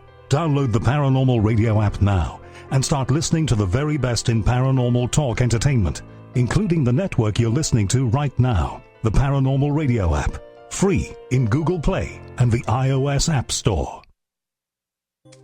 We're bringing scientific thought to the paranormal. Hi there, this is Spaced Out Radio scientist Chris Cogswell. Join me, Chris Zuger, and Dave Scott the second Wednesday of every month, where we break down the who from the woo when it comes to everything paranormal. We'll investigate and try to bring sensible answers to those straight and sometimes outlandish questions people have. Hey, not everything has an answer, but we'll do our best. Listen in to Reality Paranormal only on Spaced Out Radio.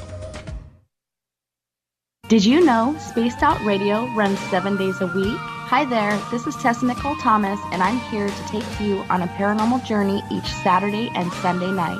Why change the station when you have it all right here? Together, we'll hang out and share some strange and scary stories. And don't forget, we have Psychic Sundays as well, so come tune in Spaced Out Weekend. We get going at 9 p.m. Pacific, midnight Eastern, only at spacedoutradio.com, where we own the night. Heading to Vancouver and looking for a night on the town? The Moose Vancouver is the bar that never stops rocking until 2 a.m. every night. The Moose has great food with everything on the menu from $6.95 to $8.95. Fantastic, vibrant staff and rock and roll that will bring you back to when the music was real, the hair was long, and the guitars were rocking. Get your party on at the Moose Vancouver, the official party bar of Spaced Out Radio. Visit purpleplates.com today. For over 40 years, the Purple Energy Plates have been delivering amazing results for their many customers. Inspired by the great genius Nikola Tesla, the harmony, healing, and energetic effects of the plates have proven over and over to be beneficial and often miraculous to thousands of customers. Check their site for daily specials and choose from their many energy products. You won't be sorry. Visit them today at purpleplates.com. You hear footsteps in the empty room above you. A rocking chair begins rocking by itself. Don't be afraid of the things that go bump in the night. Reach for Spirit Storybox, the iPhone app the Huffington Post UK called the only ghost hunting app you will ever need.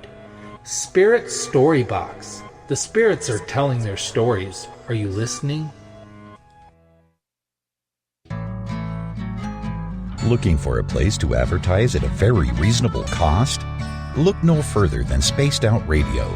SpacedOutRadio.com has an advertising tab that you can click to check out our daily, weekly, and monthly packages to play on the radio, or our website including social media. From commercial spots to banners, we have it all. Check out our competitive pricing today.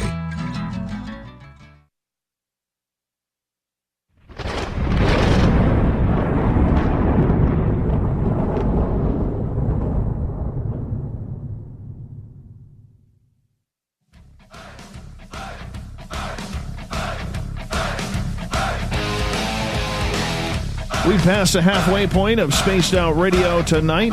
I am your host, Dave Scott. Great to have you along for the ride heading into the weekend. Remember, if you've missed part of this show and are just tuning in and you want to check it on out or other shows that we have, go to our YouTube channel, Spaced Out Radio. You can listen to all of our archives there. That would be absolutely great. And, of course, do a little shopping at our Spaced Out Radio store because that's a great place for you to support this show. Tonight we are doing an Art Bell tribute as April 13th, 2018 was the day he passed away, Friday the 13th. Some people say, what a way for a legend like Art Bell to go on such a superstitious type day. And right before the break, Everett, we bring you in here as we are joined by Everett Themer, Uncle Dale from the SOR Space Travelers on Facebook, and Michael W. Hall, the paranormal lawyer. Everett, right before the break, you were talking about the podcasting side of everything and the listenership and the attention span that they have. I'd like you to continue with that. Oh, boy, that's going to be difficult. What was I saying? We were talking about, weren't we talking about Art Bell? What were we talking about? Because we kept on kind of talking during the break, and I sort of forgot where we stopped. You're making great radio right now, buddy. Great radio. Fantastic. Yes, this coming from a man who owns 5 Gibson's Les Pauls and keeps them in a locked closet. 5. Don't tell people that. How do you do that with Les Pauls? I keep them safe. The crypt is apparently 4 feet thick of cement. It's like a bomb shelter. Can't even get in. Hey, we're not talking about me tonight. We're talking about Art Bell. I know, but it's guitars, man. It's guitars. 48 Les Pauls in there. 48 of them. Make me sick. But nonetheless, close enough. With Art Bell getting used to the digital age and trying to, compete with all of these different podcasts out there, do you think, Everett, that he got frustrated because there were so many choices and his name, yes, it was massive to, say, the 40 and up crowd, but that 40 and below, they were going elsewhere at times? Well, I think it would be hard not to be frustrated coming from the terrestrial background that he had with the audience that he had. Back when he started on the digital side, the audience was smaller. It had the ability to be more factioned because people were going to different shows that they were familiar with or different podcasts. I'm sure it frustrated him probably more than any of us know, and maybe that led to some of the retirement and things that he said. But, is that a product of it being a new technology and him just being unfamiliar with it? Is it a product of those were kind of and still are kind of changing times? I mean, this is a morphing, growing field digital broadcasting or podcasting, however you want to phrase it, because you have new ones starting up even today that will, do 15, 20 episodes and then go away. I think that he probably was maybe a little bit out of sorts with the whole thing and maybe a little bit unfamiliar with it. But I don't know that we can really fault him, because it was kind of, for a lot of people, I mean, while there were things out there, in a way, like Dale had said before, it was kind of uncharted territory in the sense of that he was just getting into it, and it was sort of a different arena, a different market.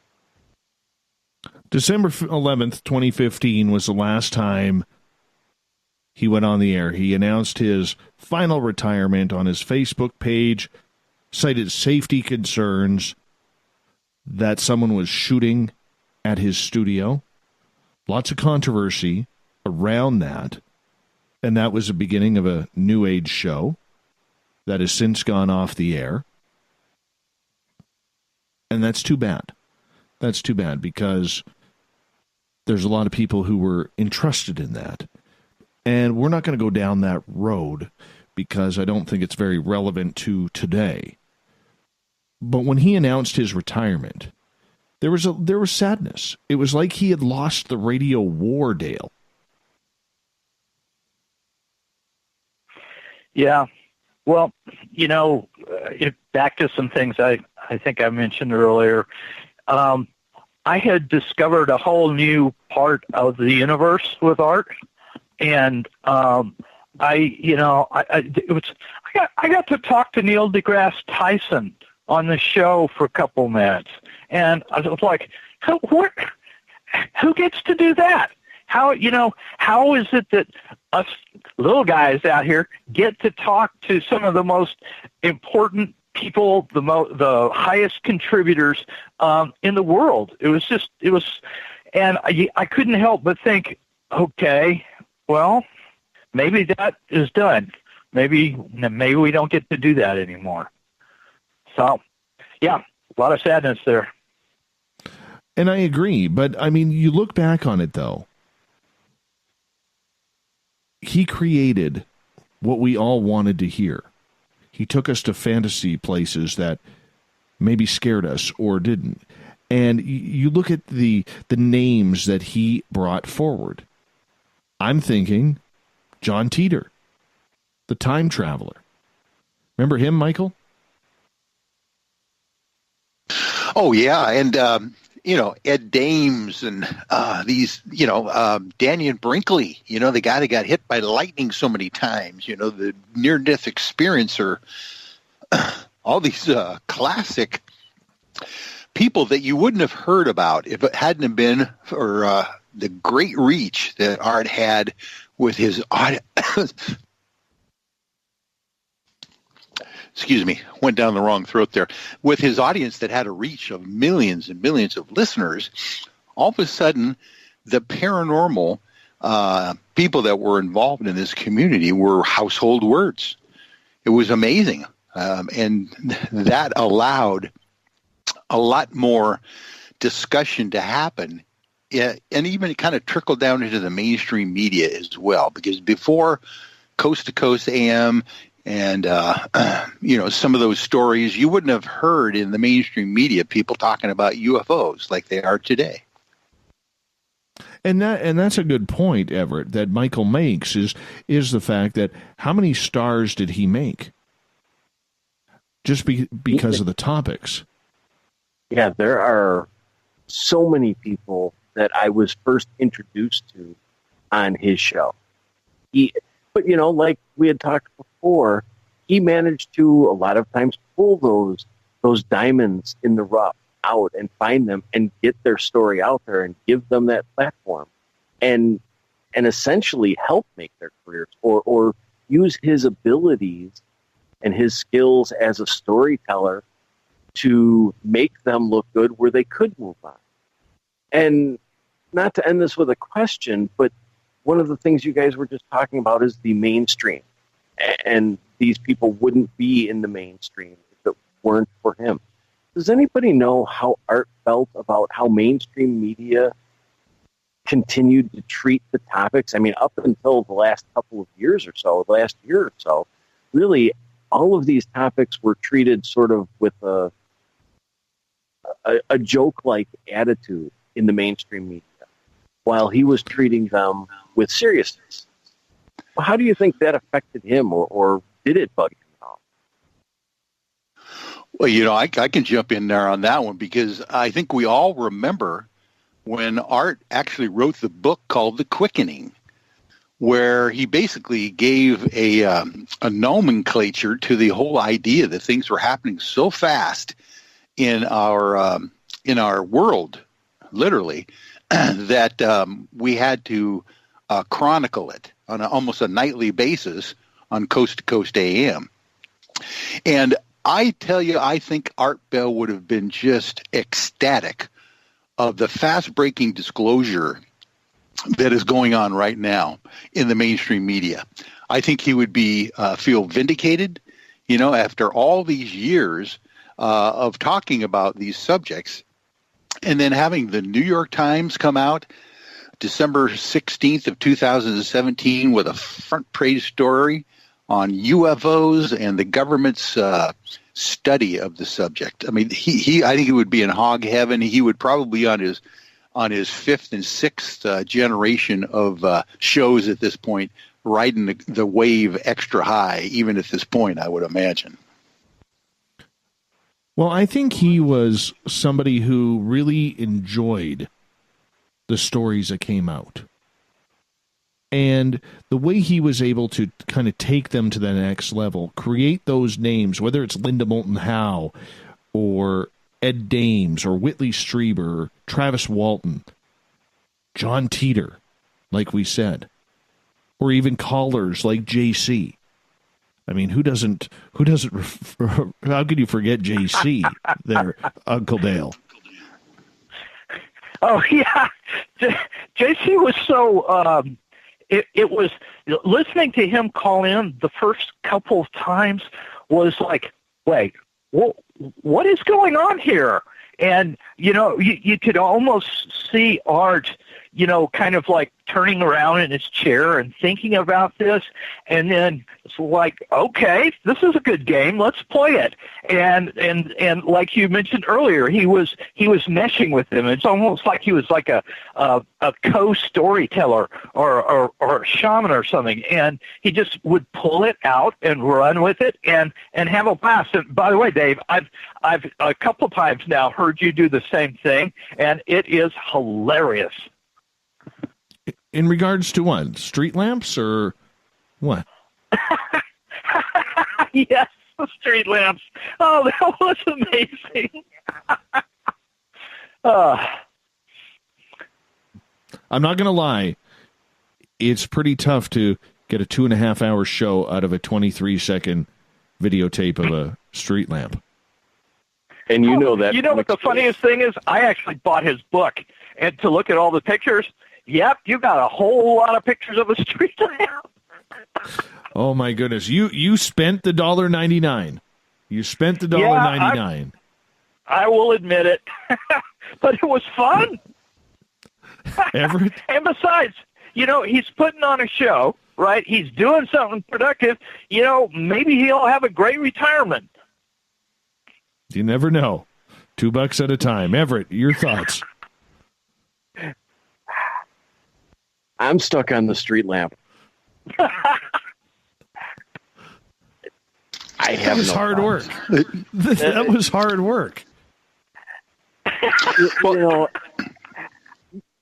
There was a group, a Facebook group, where we had quite the ongoing discussion about that and regarding that.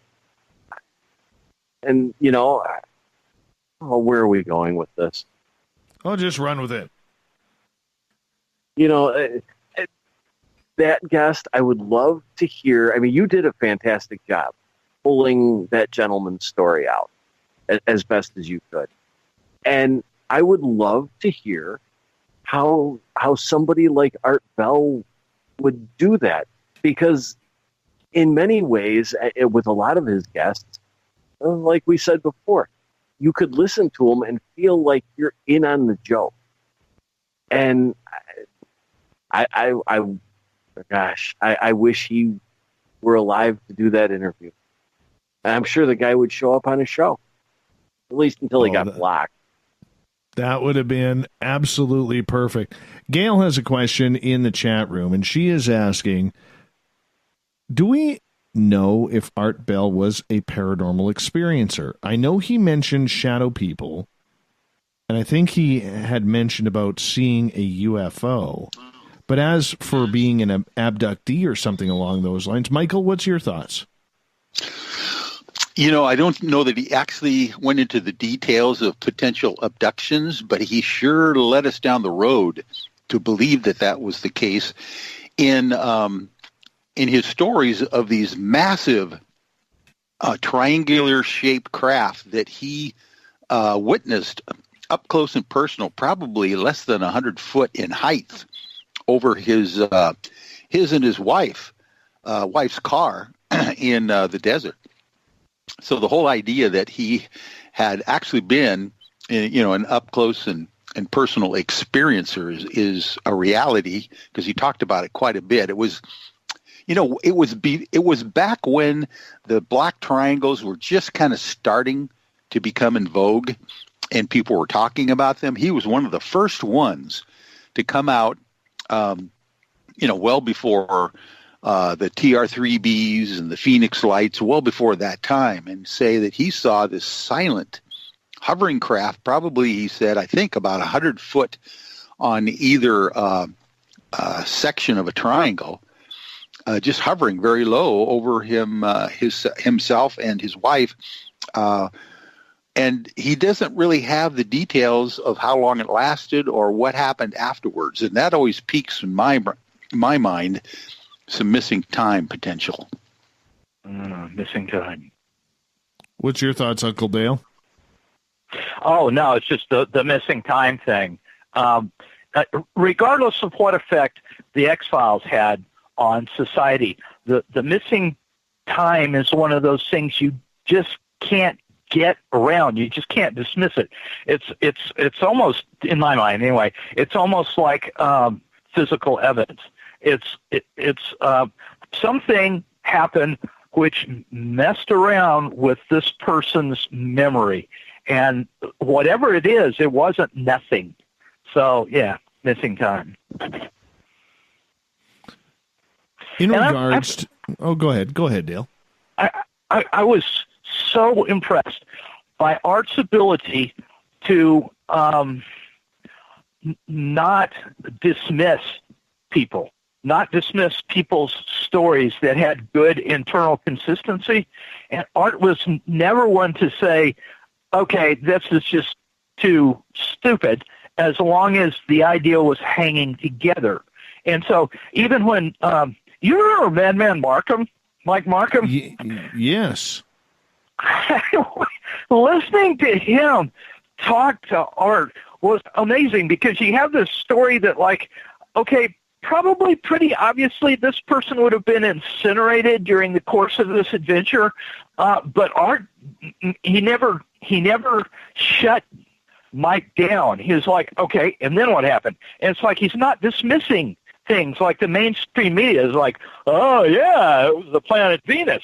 No, he's not going to jump to that conclusion. He's going to look at it analytically and with logic, and not just throw out the data, but deal with it. That to me, that was amazing. Everett, what's your favorite Area 51 story? Was it the Bob Lazar stories? Was it the stories Jordan Maxwell told to Art? Was it the airplane that was flying in there that ended up being a hoax, or the fake caller from the payphone? What one was it? For the longest time, my favorite story from Area 51 was Bob Lazar. But it was probably for the wrong reason, because I thought it was such a... I thought it was fake. I things that Bob had said in the past just didn't add up, and then his completely disappearing from public life to me kind of indicated that he knew the hard questions were going to be coming up, and he didn't want to face them, so he just kind of faded off and disappeared. But, you know, I kind of changed my point of view on him recently. And now I think probably the one that I enjoy the most, or that I would have the most fun with, would be the caller from Area 51. Just especially the way it was so intense on the air. And so you got drawn in and you felt like it was happening now. I don't know what really happened. I don't know what the real story is, but that is probably the one that I enjoy the most now, because with Bob Lazar, I've decided that I have to go back and take a look at it again from a couple of different perspectives. Well, the Area 51 caller, if I recall, that was a hoax. But the strange part about that show that night was, if I do recall, and correct me if I'm wrong, didn't Art get knocked off the air after that guy called in, or during that phone call? I believe he did. Oh, yeah. Michael? No, that was part of the We got about 1 minute. Minute. That was almost like one of those things that Art did, was to make you feel that you were right there with him on the other line when this guy is calling in from Area 51, a scientist that's frantic, that wants to get some kind of word out, and he knows he's being traced, and he's probably only got a few seconds left to talk over the phone, and all of a sudden, bam, the entire station, not just his broadcast, but the entire, I think, satellite system went down during that period of time. It was remarkable. I mean, even if it was a hoax, I don't know how you get this whole satellite system just to fritz up at the right time. You know, that was fascinating. That was very, very fascinating. We're going to get more into that as Uncle Dale from the SOR Space Travelers group on Facebook, paranormal lawyer Michael W. Hall, and Everett Themer are with us to celebrate Art Bell. 1 year ago, on the 13th, he passed away on Friday the 13th. And the legend continues. We'll be back with more Spaced Out Radio right after this.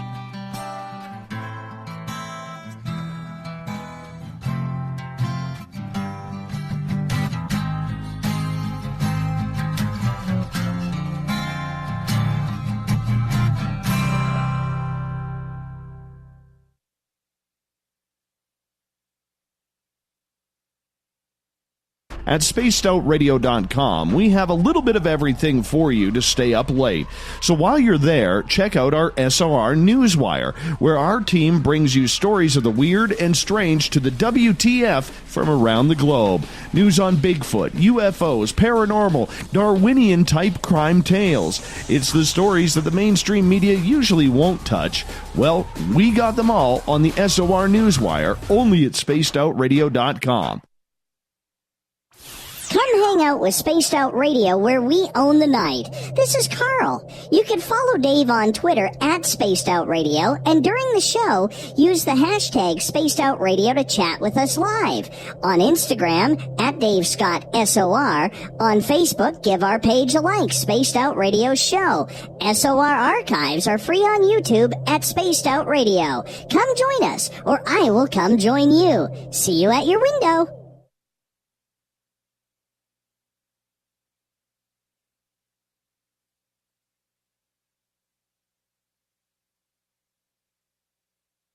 Visit purpleplates.com today. For over 40 years, the Purple Energy Plates have been delivering amazing results for their many customers. Inspired by the great genius Nikola Tesla, the harmony, healing, and energetic effects of the plates have proven over and over to be beneficial and often miraculous to thousands of customers. Check their site for daily specials and choose from their many energy products. You won't be sorry. Visit them today at purpleplates.com. The Call of the Wild is in Vancouver. The Moose Vancouver is one of the hottest bars and restaurants in the city. Open until 2 a.m. nightly, the Moose will rock you like a hurricane all night long. Great food with everything on the menu at $6.95 near the corner of Nelson and Granville. Get your horns up and come rock with us. The Moose Vancouver, the official rocking bar of Spaced Out Radio. Looking for the stories of the strange and weird that you will find hard to find anywhere else? Check out the SOR Newswire on our website. Our writers, led by Captain Shirk, are scouring the world for the oddest and most bizarre stories we can find. Everything from weird crime to suspenseful and paranormal. We're working hard for you to bring you the most intriguing news of your day. Check out the SOR Newswire at spacedoutradio.com today. Looking for a place to advertise at a very reasonable cost? Look no further than Spaced Out Radio. SpacedOutRadio.com has an advertising tab that you can click to check out our daily, weekly, and monthly packages to play on the radio, or our website including social media. From commercial spots to banners, we have it all. Check out our competitive pricing today.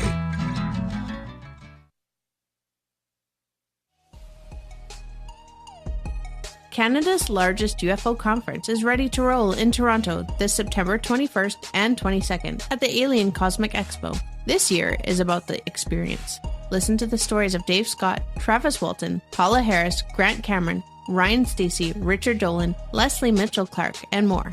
Get your tickets now at aliencosmicexpo.com.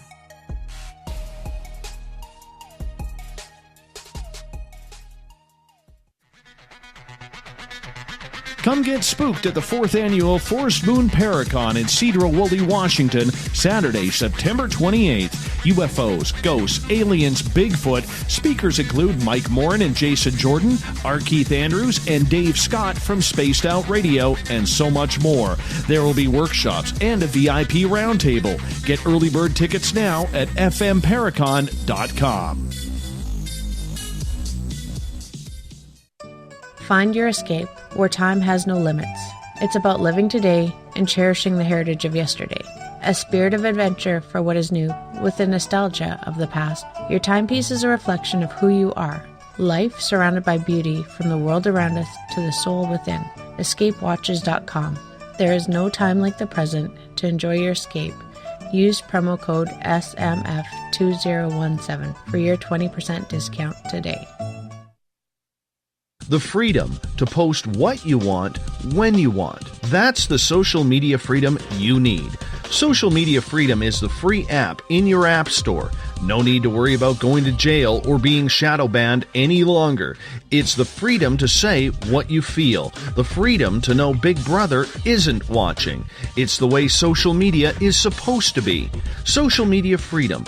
It's time to set yourself free. Download from your app store today. On the first Tuesday of every month, I encourage you to come along for a journey with me, Geraldine Orozco, on The Spiritual You. Together, we will take a look at how to access the highest expression of yourself and change your life. Consciousness, ET contact, health, and wellness, we can talk about it all. So come along for a spiritual ride with me, Geraldine Orozco, on The Spiritual You, only on Spaced Out Radio. So, you love talk radio? Then you'll love TalkStreamLive.com. TalkStream Live is always on, 24/7 with the best streaming talk shows. Find your favorite talkers and discover some new ones. It's free, readily available online or on mobile with any smartphone or tablet. Finding your favorite talk shows all in one place has gotten a whole lot easier. Just go to TalkStreamLive.com. Be sure to download the free apps from Google Play or the iTunes App Store. Heading to Vancouver and looking for a night on the town? The Moose Vancouver is the bar that never stops rocking until 2 a.m. every night. The Moose has great food with everything on the menu from $6.95 to $8.95. Fantastic, vibrant staff and rock and roll that will bring you back to when the music was real, the hair was long, and the guitars were rocking. Get your party on at the Moose Vancouver, the official party bar of Spaced Out Radio. We are getting ready to relaunch the SOR Space Travelers Club at spacedoutradio.com. For $5 a month, you can join us for a plethora of features found nowhere else. Hang out in a private chat room during the show and after party. You can check out some exclusive content and a store specifically for you, as well as a private listener forum where you can post your thoughts, stories, and pictures. The SOR Space Travelers Club, coming soon to spacedoutradio.com. You hear footsteps in the empty room above you. A rocking chair begins rocking by itself. Don't be afraid of the things that go bump in the night. Reach for Spirit Storybox, the iPhone app the Huffington Post UK called the only ghost hunting app you will ever need. Spirit Storybox. The spirits are telling their stories. Are you listening?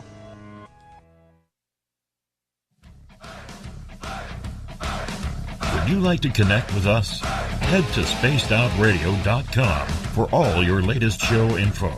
Now, back to Dave Scott and SOR. Welcome back to the third and final hour of Spaced Out Radio tonight. I am your host, Dave Scott. Thank you so much for being with us. This weekend, while I am off finding my Zen and my Chi, Tessa Nicole Thomas will be back with Spaced Out Weekend, Saturday and Sunday night, 9 o'clock Pacific, midnight Eastern at spacedoutradio.com. Hi to everyone listening in on UPRN 107.7 FM in New Orleans, KZFX 93.7 FM in Ridgecrest, California, in Reedsport, Oregon, KDUN AM 1030 and WQEE 99.1 FM in Noonan, Georgia. On the digital side, hi to everyone listening in on Revolution Radio and Deep Talk Radio. Remember, all of our archives are free at youtube.com/Spaced Out Radio. Just do me the favor, hit that subscribe button. The Desert Clam has set the password for tonight in the SOR Space Travelers Club. Loughton Clavisymbol. Loughton Clavisymbol is your password. Make sure you use it wisely, Space Travelers, as the Clam sets the password each and every night right here on the mighty SOR. Our website is spacedoutradio.com, where we have a plethora of features for you. Go rocking out to Bumblefoot. Support this show by shopping at our Spaced Out Radio store. Read up on Captain Shirk's SOR Newswire and so much more. The Art Bell tribute continues as we get ready to roll the clock to April 13th, 1 year ago, that the legend of late night radio passed away, and we are joined by superfan Uncle Dale and his Power Stash from the SOR Space Travelers Club on Facebook, Everett Thiemer, former news director of Spaced Out Radio, and the paranormal lawyer, Michael W. Hall. Gentlemen, right before the break, we were talking about some of these incredible stories around Area 51.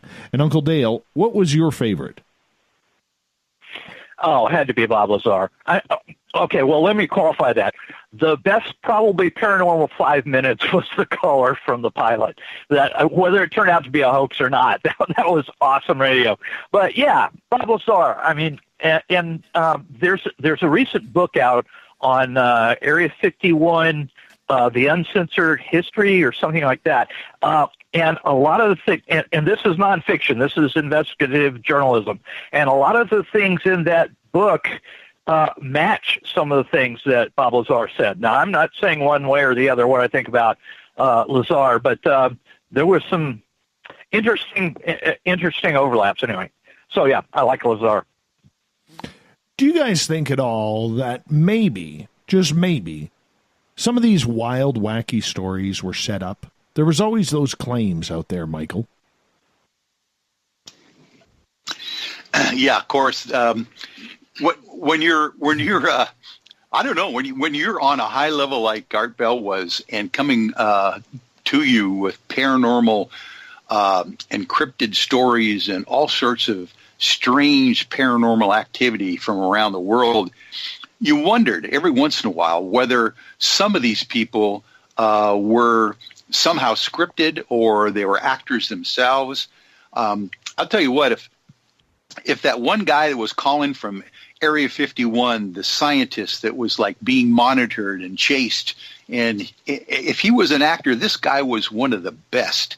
You know, the quality of people that Art was able to garner to come on the show, whether they were maybe put up to it or not, was just astonishing. Because I'll tell you what, the radio audience, the listeners on the internet, are such a discerning group of individuals. I mean, we only have that one sense to deal with, listening, hearing what the inflections are of the people talking. And you can pretty much tell, if you're a discerning individual, whether someone is either doing a good job of acting or whether they're telling the truth.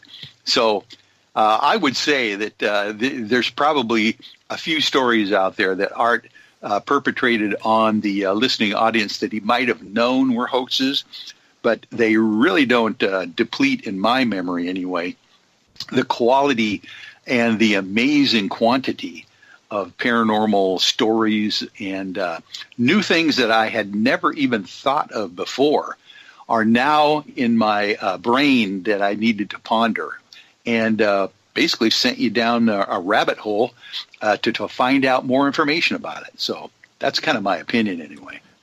Everett, what's your thoughts? Do you think that any of these stories were deliberately hoaxed?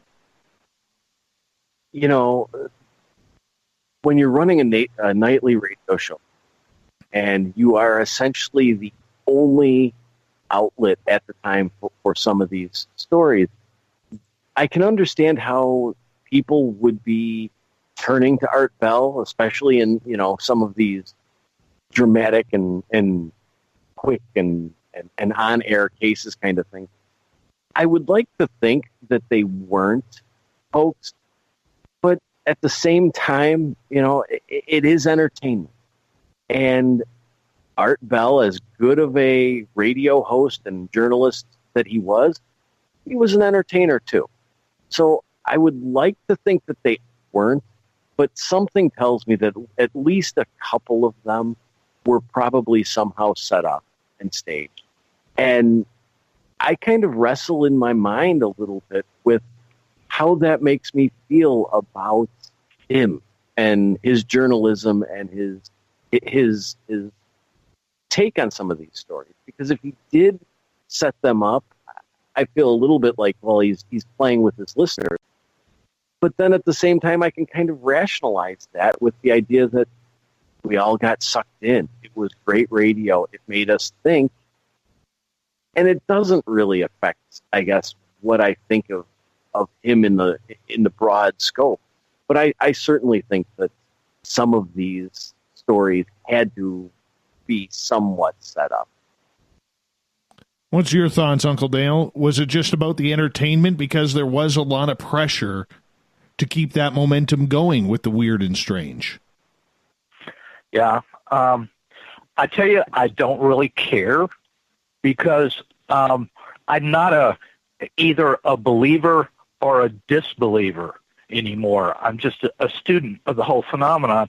And I love a good story around the campfire. I mean, it's great. Not everything has to be for real and serious for me, like it might be to more of a believer. So if he launches into just, you know, something that is just a good story, like Orson Welles' The War of the Worlds, or if he's talking to JC, or anything else, I don't feel like pigeonholing it. I think it's good fun, and I guess at the end of the day, the fun is what I'm here for. Well, and that's very much true, but I mean, there is pressure that goes along with this. You have to compete every night. You can't take a night off, and especially now with as much competition as there is out there, it's difficult.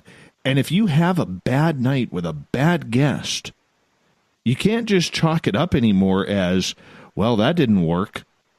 I mean, you can laugh about it and you got to move on, but even if you have a great one, there's still another show the next night, and you got to make sure that you haven't lost everything for the next show. It's a lot of pressure going on, and I know we feel it here as we continue to expand, and I know other shows are into that too, and all you can do is your best, and it's hard to keep that entertainment portion up.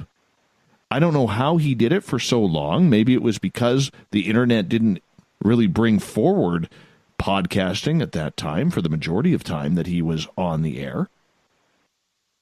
But it always amazed me. It's funny, I was talking to Chuck Contreras, the owner of a couple of radio stations that we broadcast on, And one of the things we were talking about recently was how television, when it comes to the paranormal, is so far ahead of radio. It's unbelievable. Television has some of its highest ratings on cable, with UFO shows, Bigfoot shows, mystery shows, ghost shows. And yet, on terrestrial radio at night, there are very few options. And that's a tough market to try and break into, is convincing these radio guys that paranormal sells. Paranormal is a money maker. Because there is a business side to this, Everett. That's sad, because I understand the draw of TV shows, but the topics that we cover in the paranormal are sometimes better in the dark. They're sometimes better listening in your car, driving in the middle of nowhere, or driving in a strange place, or laying in bed in the dark with just a little bit of light. And I think that, in a way, while TV provides the visual stimulus, you kind of lose something compared to listening to this and kind of forming that picture and that story in your head, in your mind's eye. And I think that that's something that a lot of people really need to look at and reconsider, because these are great stories. And TV is obviously a big draw, and people love to stare at it, and it requires less thought. But to sit and listen to some of these stories on the radio and let your mind do a little bit of the work can be so much more interesting and so much more fun, and even help you form thoughts better and create your own opinions and ideas on these stories. Much better than staring at a TV cam. It's very true, though. Michael, go ahead. You know, that's exactly right, Everett. The whole idea of listening to a story as opposed to watching the story is primal for human beings. I mean, television has only been around for how many years, right? But the whole idea, when you're listening to a story being told by a good storyteller, your senses kick in much better. You remember that. That is something that's like almost built into our DNA. Our antenna absorbs the story through our ears, and then we incorporate it into the brain in a much different way than you do through your eyes. And I think that's probably more impactful in the long run. When you hear a story, it stays with you longer, and those kinds of thoughts are more thought-provoking, I believe, than just the fast pace of how many images they can, fit into a 15, 10-minute segment before the commercials. Yeah, I want to throw down on that. I agree. And I think this goes back to the storytellers. Like you say, the oral histories. I mean, shoot, even the Bible was an oral history for a long time. All the great traditions were oral histories before they got written down. And so you have to be right. There has to be something in the DNA that latches on to a well-told story. And I wonder if about art maybe being a shaman. That's an interesting thought. Dig into that. What do you mean by that?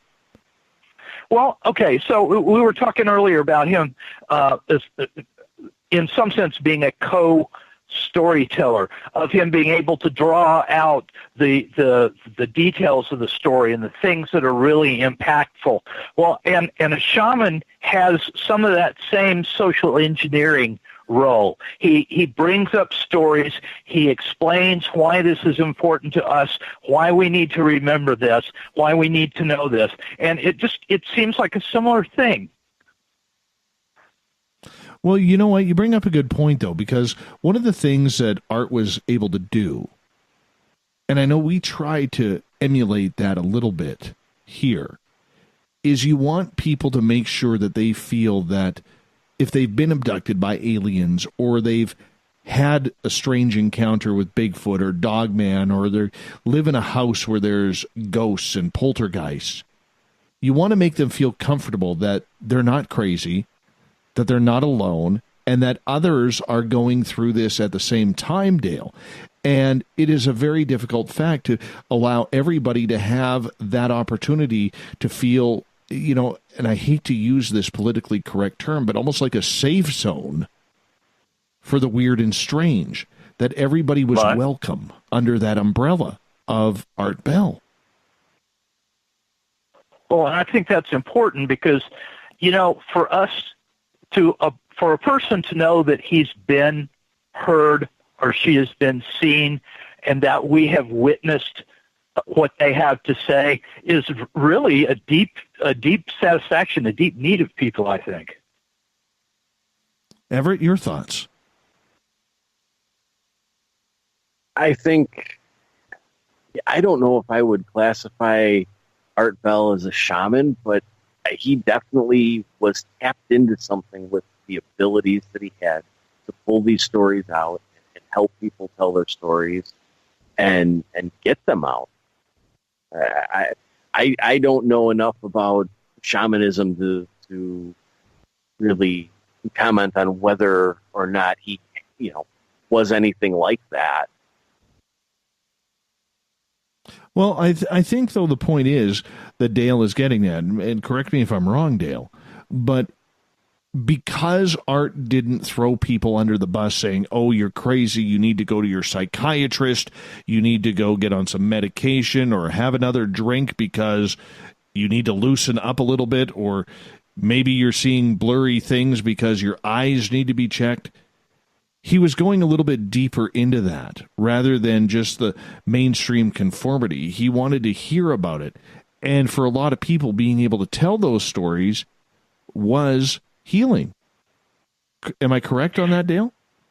Yeah, yes. And okay, so one of the things about the X-Files, and I'm sorry to keep using this as an example, was there was a mythology arc, okay? And in our society, we have a mythology.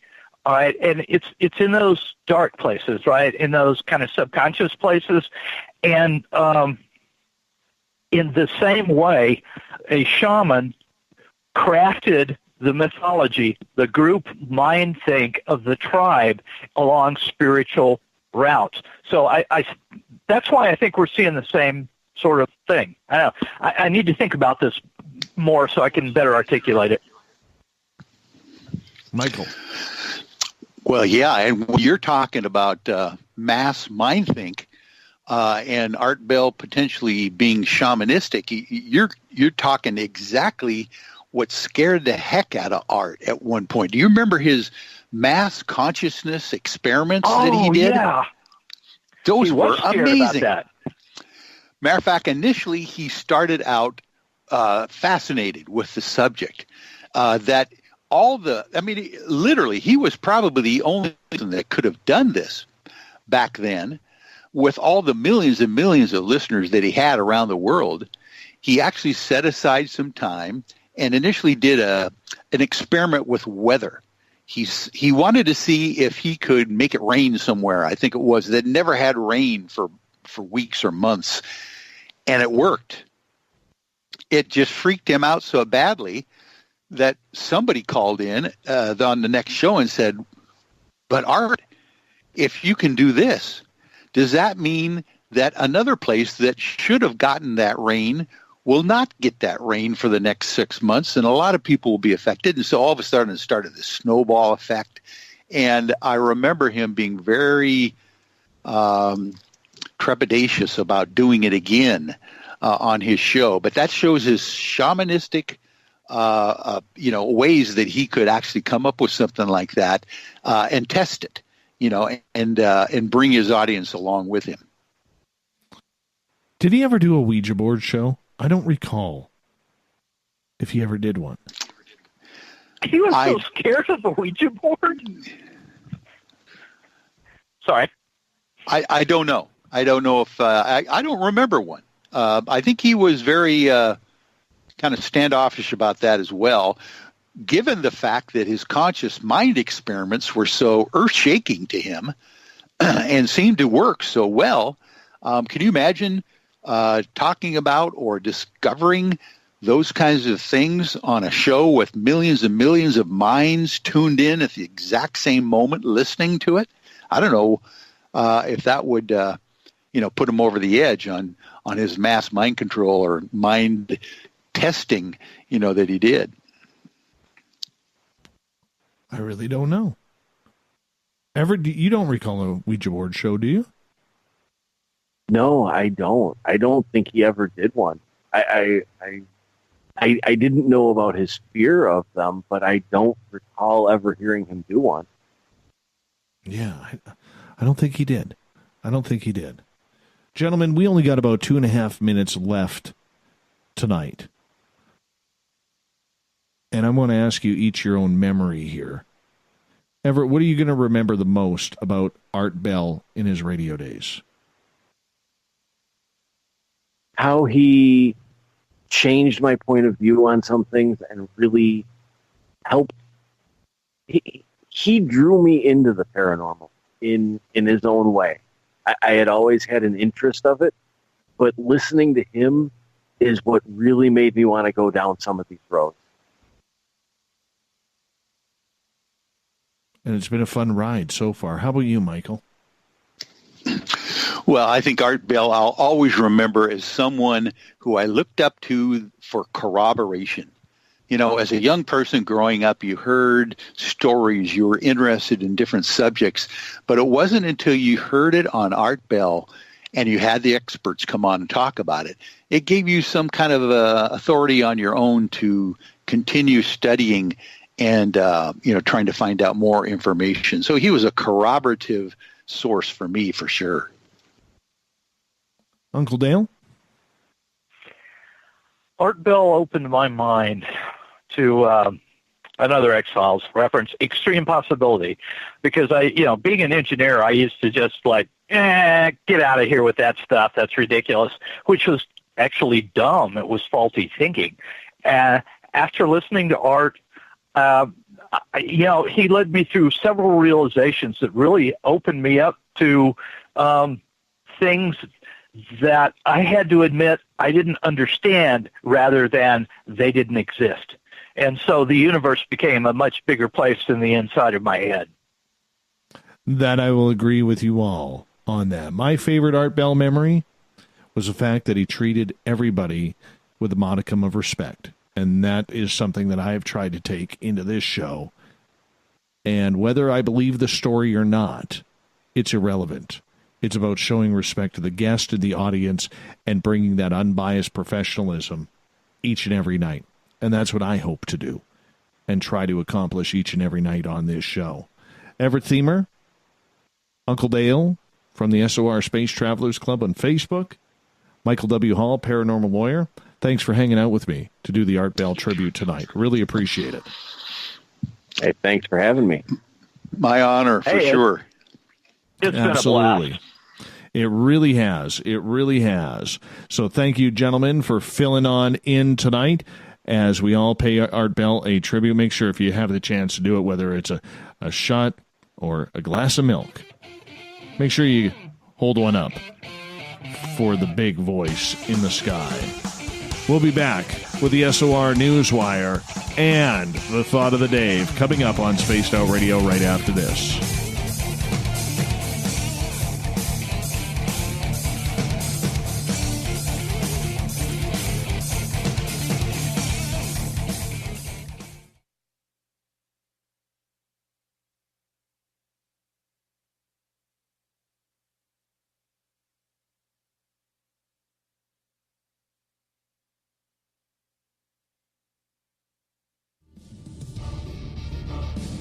Come get spooked at the 4th Annual Forest Moon Paracon in Cedar-Woolley, Washington, Saturday, September 28th. UFOs, ghosts, aliens, Bigfoot. Speakers include Mike Morin and Jason Jordan, R. Keith Andrews, and Dave Scott from Spaced Out Radio, and so much more.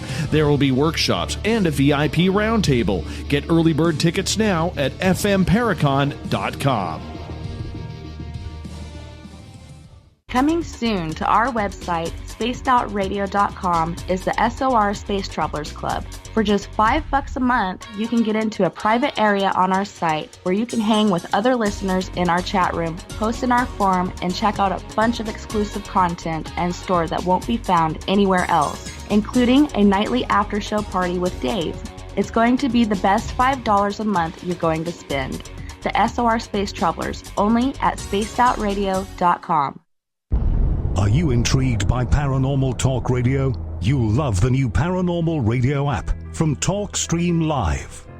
You'll find a great selection of talk shows covering UFOs, ghosts, strange phenomena, and much more. Download the Paranormal Radio app now and start listening to the very best in paranormal talk entertainment, including the network you're listening to right now, the Paranormal Radio app, free in Google Play and the iOS App Store.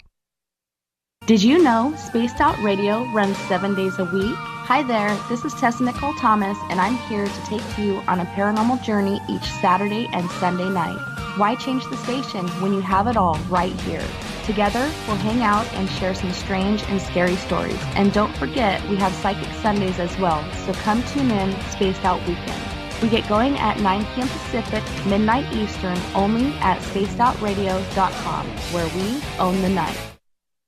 Visit purpleplates.com today. For over 40 years, the Purple Energy Plates have been delivering amazing results for their many customers. Inspired by the great genius Nikola Tesla, the harmony, healing, and energetic effects of the plates have proven over and over to be beneficial and often miraculous to thousands of customers.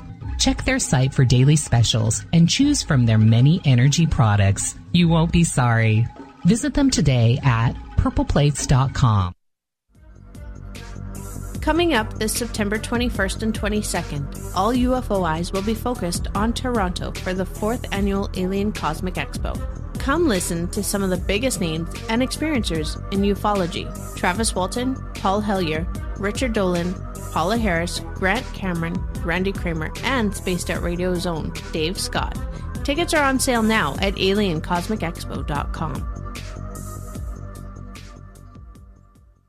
Hello, this is your guitar man, Ron Bumblefoot Thaw, and I have to tell you, I love the response I get for Little Brother is Watching from Spaced Out Radio fans. It's amazing how music can inspire and make people think deeper about what's going on in the supernatural world. You can head over to my website, bumblefoot.com, to check out my music, my guitar workshops, my touring, even check out some of the hot sauces that I'm working on.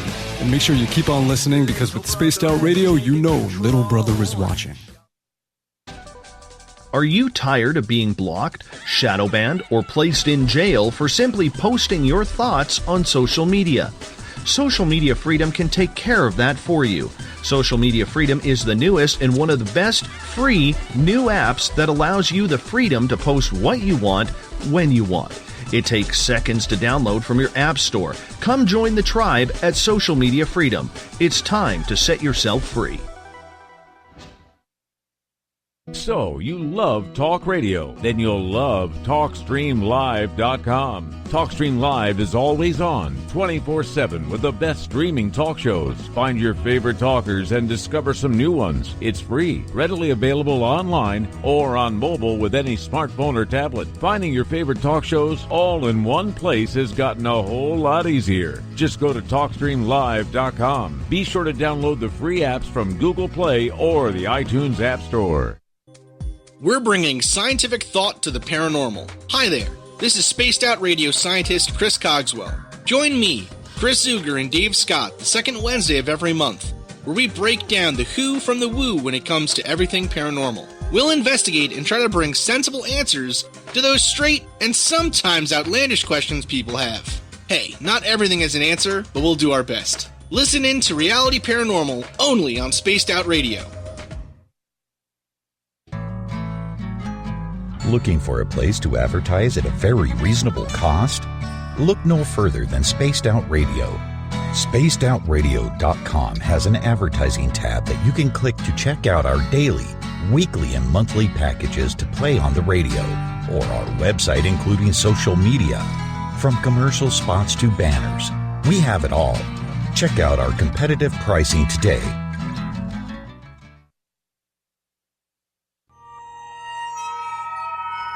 You hear footsteps in the empty room above you. A rocking chair begins rocking by itself.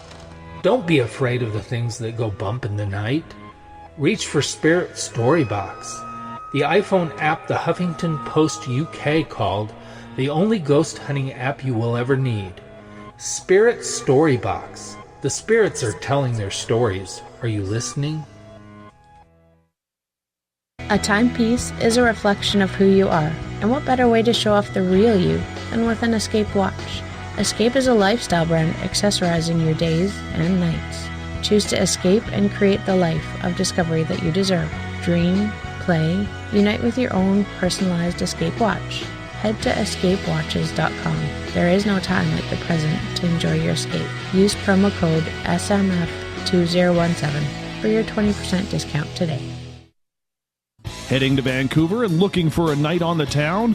The Moose Vancouver is the bar that never stops rocking until 2 a.m. every night.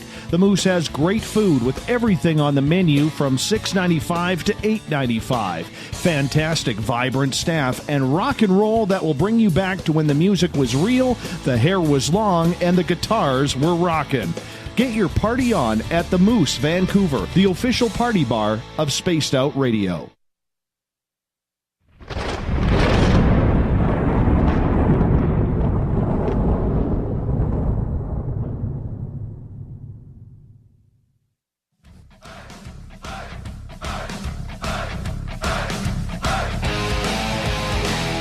We've rounded third. We're heading for home tonight on the Mighty SOR. I am your host, Dave Scott, prepping for the weekend. Make sure you have a good one. Remember, you can always check up on this show and others on our archives, which are free for you on our YouTube channel, youtube.com/Spaced Out Radio. Just do me the favor, hit that subscribe button. And a great way to support this show, go do a little shopping at our Spaced Out Radio store on our website. Now, it's time for the weird, the wacky, the WTF, the SOR Newswire, brought to you by Paranoia Magazine.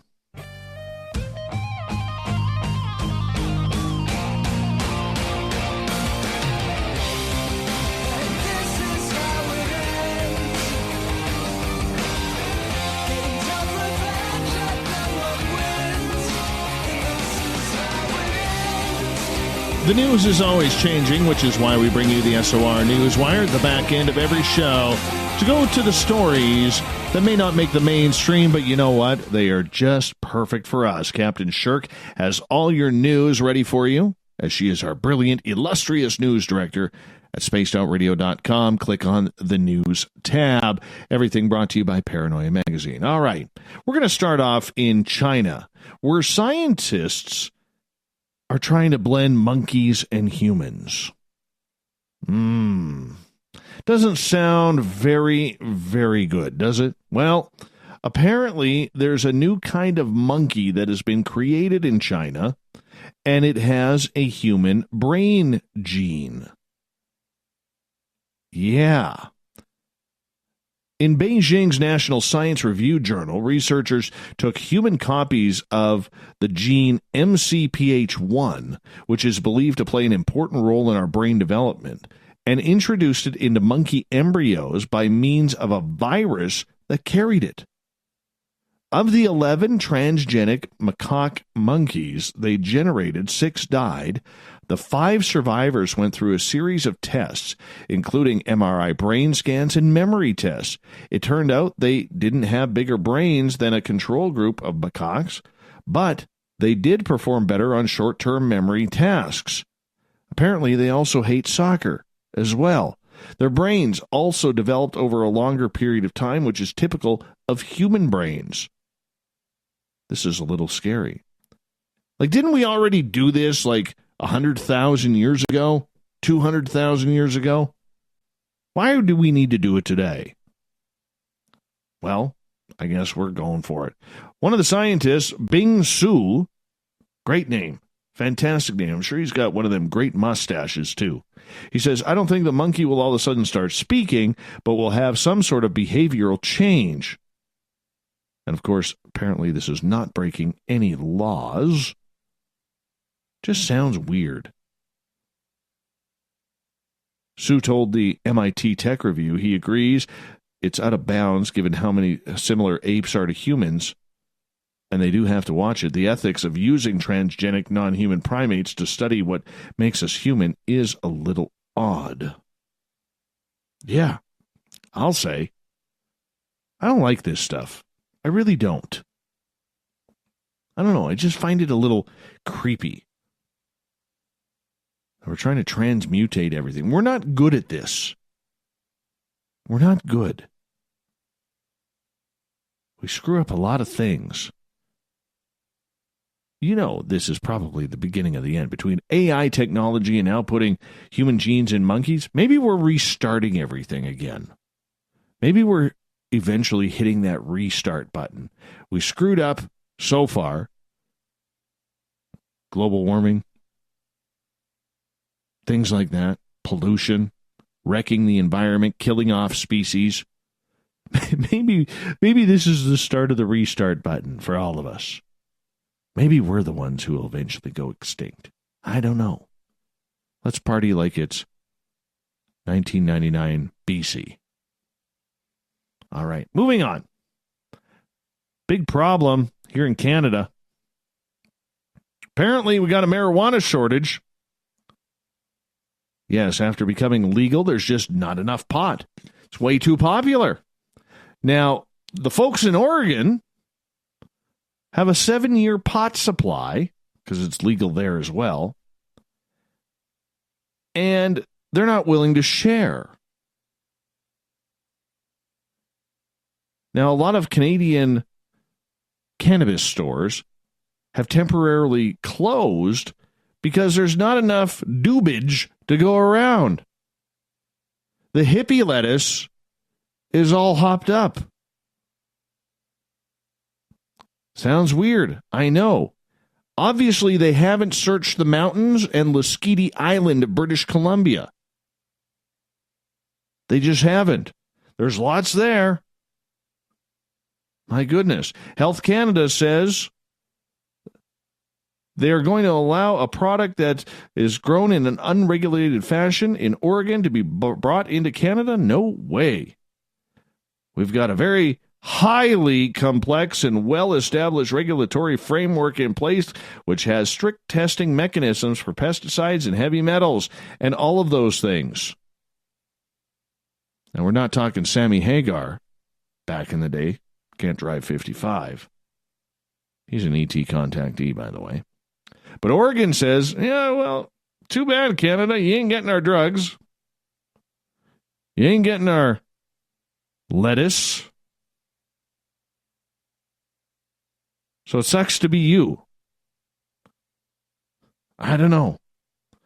I'm blown away by this because literally I have friends who are police officers. And before this became legal, like weed here in British Columbia was being traded right across for other horrible narcotics that were coming through and into the British Columbia system to be distributed. How can there not be enough here? Do we have actually that many potheads up here? I didn't know. I guess we do. Well, to each their own. All right. Remember when NASA sent up those twin astronauts? They wanted to do studies on them. Kind of weird. Well, one went up, one stayed here. So they could test the findings of that. And Dr. Susan Bailey of Colorado State University said the study is the most comprehensive view that we have ever had of the response of the human body to space flight. The NASA Twins study, published in the journal Science, monitored U.S. astronaut Scott Kelly, who spent a year on the International Space Station, and his Earthbound identical twin, Mark, also a former astronaut. Using Mark as a baseline, 84 researchers at 12 universities documented the molecular, cognitive, and physiological effects of Scott's year in space. There are thousands of gene and molecular changes that occur as someone goes into space, according to Dr. Michael Schneider of Stanford University. He also says virtually all of those return to normal by 6 months. It's reassuring to know that when you come back, things will largely get back to the same, but it's kind of different as well. Our main findings, according to Dr. Stuart Lee of NASA's Johnson Space Center, said in Scott, where the carotid artery wall became thicker early in flight and remained so throughout the mission. That's not good. Wonder what would happen if somebody actually died on the International Space Station. Do they send them out to space, wrapped in a flag? Interesting. Think about that for a second. Or do they wait till the next shuttle comes up? Like, do they have like a morgue in there just in case? I don't know. Kind of weird. Let's go to Florida. A Florida man taunted deputies on his motorcycle at Daytona Beach, revving it so loudly before taking off and reaching speeds of 100 miles an hour. 23-year-old Russell Gortzig was eventually found, though, lying in a front yard of a home with both leg and facial injuries. See, what happened was when he took off trying to outrun the Florida Volusia County Sheriff's Office, well, apparently he got in an accident. He continued to taunt the police during this chase, let him catch up and then take off going 70 miles an hour in a 40 zone, recklessly weaving in between vehicles, and he even went through a no passing lane. Heaven forbid. Well, apparently, as he was taunting officers at 100 miles an hour, lost control of the bike and crashed it into a tree. The motorcycle was severely damaged, probably a write-off. Gortzig was airlifted, so he gets a free helicopter ride to Central Florida Regional Hospital. He now faces charges of fleeing and attempting to elude, reckless driving, and driving with a suspended license. Plus all that pain and recovery. That's going to suck. All right, I added one here. We've been talking a lot recently about former Senate leader Harry Reid of Nevada and how he wants to have Congress hold hearings on UFOs. Well, now Reid is saying late Senator John McCain was also very much into UFOs as well. Yeah. Reid says, I personally don't know if there exists little green men in other places. I kind of doubt that, but I do believe that the information we have indicates we should do a lot more study. That's what he said in January. All right, but getting to John McCain, he said McCain, the war hero, had always been interested in advanced aerospace threat identification program, so he knew about it and its research into the UFO sightings. And that's why McCain requested information from the Senate Armed Services Committee in regards to it. Reid said to a media outlet, John knew what he was doing. He didn't hide the fact that he was interested in it also. The purpose of ATIP was to investigate foreign advanced aerospace weapons threats, as we know. Money was given to Robert Bigelow. Kind of weird. There's a lot more names coming out on this. You notice that? The late John McCain, you never heard him talk about UFOs. Even when the Phoenix Lights happened in his backyard, he didn't really talk about it. And there it is. Interesting. Very interesting. I wonder how many more senators know about this and just are not saying a darn thing. Things seem to be coming out. Looks like Harry Reid might be his own little governmental whistleblower here. We'll have to keep an eye on him. And finally, now, if you are upset at someone, We always talk on this show, like, I'll talk about, like, you know, going all Iron Sheik, giving somebody the camel clutch, make them humble.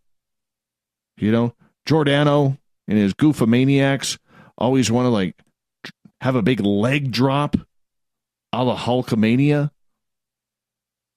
And Hulk Hogan, pin him for the 1, 2, 3 count. Well, a Miami teenager got so upset at one of his school employees, like the school principal, Umberto Mirai, that he tried a finishing move by WWE wrestler Randy Orton called the RKO. I gotta see. I wish there was a video of this. Come on, one of these kids has to take a video of this. Oh, there it is. So yeah, apparently there was an argument. The kid didn't want to do what the teacher said, and all of a sudden he tries to RKO him. This is fantastic. Absolutely fantastic. Trying to get this teacher in trouble here.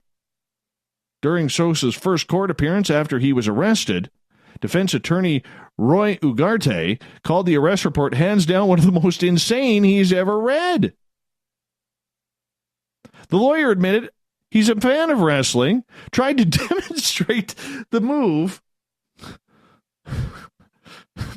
but says shouldn't have been an arrestable offense. I mean, looking at this kid, he's maybe like $115. How are you going to do that on a grown man? Unbelievable. No comment from Randy Orton on what he rates the RKO from the teenager. We'll see where this one goes. By the way, he was granted release from jail without having to post bond. Let's get to the thought of the day. RKO. Unbelievable. Awesome. Jenny Sosa, you're a brave dude. Thought of the Dave happens every night at this time, where we ask a question on our Facebook and Twitter pages, then read your responses on the air because we love the audience participation around here. So since we were supposed to do a show on doppelgangers, here's the thought of the Dave. Have you ever ran into your doppelganger? If not, do you believe in them? Daryl. Oh, yes. I came home to the FBI on my porch waiting on me because my doppelganger in Fort Smith, Arkansas in 1978 robbed a bunch of stores, and his getaway car was a doppelganger of my car, too. He was known as the Boutique Bandit. Robert says, I see them all the time at Walmart. Amy. I have been told by several friends and acquaintances that they have seen mine. Anything is possible. Steve, they're here. Robin, I believe in them sometimes. A mirror can be something you wouldn't want in your personal space because it possibly show you in the dimension. John, I've never met him myself. What did happen was my stepdad was a supervisor in a factory and he got a job there. He only worked there maybe a month. My stepdad did get a picture of him. He had the same birth defect and everything. Looked exactly like me. Renee, believe in them, but I've never seen mine. Maybe that's good. As it said, if you meet yours, it's foreboding. Kelly and Kelly's beard. I haven't ran into one myself. However, I've had people run up to me in town I've never been in and start talking to me about hanging with them in some sort of social function the night before. One time I can see. However, this is something that happens to me on a regular basis. I mean, bald head, beard, not too many of us running around. Gail, at Lake Coeur d'Alene, Idaho. She didn't think I'd pronounce that right. My family and I were walking along the lakeside, and in a picnic ground was a woman sitting alone just staring at the water. Everyone stopped and pointed out she looked just like me. Totally, from the hairstyle, face, size, Rob Zombie t-shirt. We walked in, and then when we came back, she was gone. It was shocking when you see your double. Carol. I had to look up the word, but weirdly, within the past few weeks, I've heard a story of the witch that would come many nights to my brother's room when he was 6. He was found sleepwalking outside at the front door one night. I asked him to describe the witch's skinny, ugly facial features, wearing one piece. The visit stopped when my grandfather appeared at the end of his bed to tell him they wouldn't bother him anymore. My grandfather was alive. Is that a doppelganger? No, but a good story. Let's get to Twitter here. PJ says, my boyfriend stayed over one night, and while here, I dreamt the phone rang, and it was him. In the dream, I knew, 1, it was him on the phone, and 2, that he was in bed with me. I woke up, told him about it, and explained that one of those was his doppelganger. He freaked out and left quickly.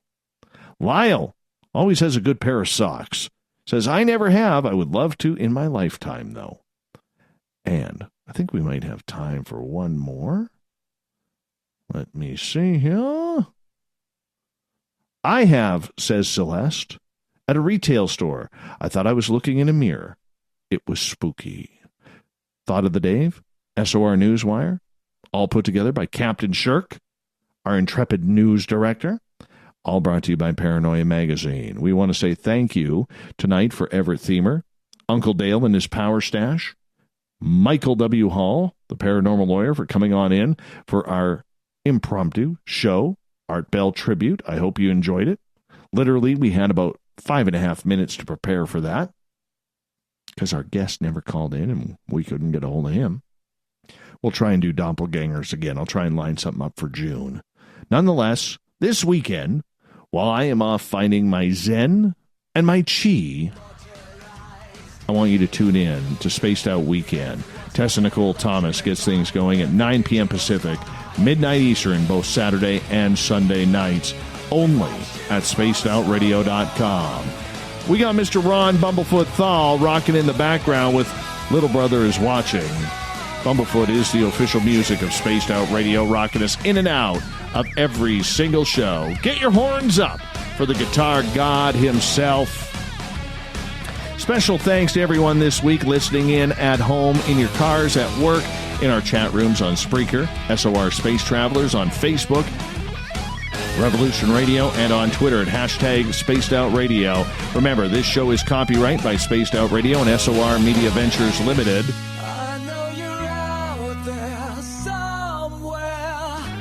Thank you so much for doing your part and telling your friends to make us bigger and better every single night. Because together, my friends, say it with me, we're watching. We own the night. I will talk to you on Monday. Mr. Bumblefoot, we need a favor.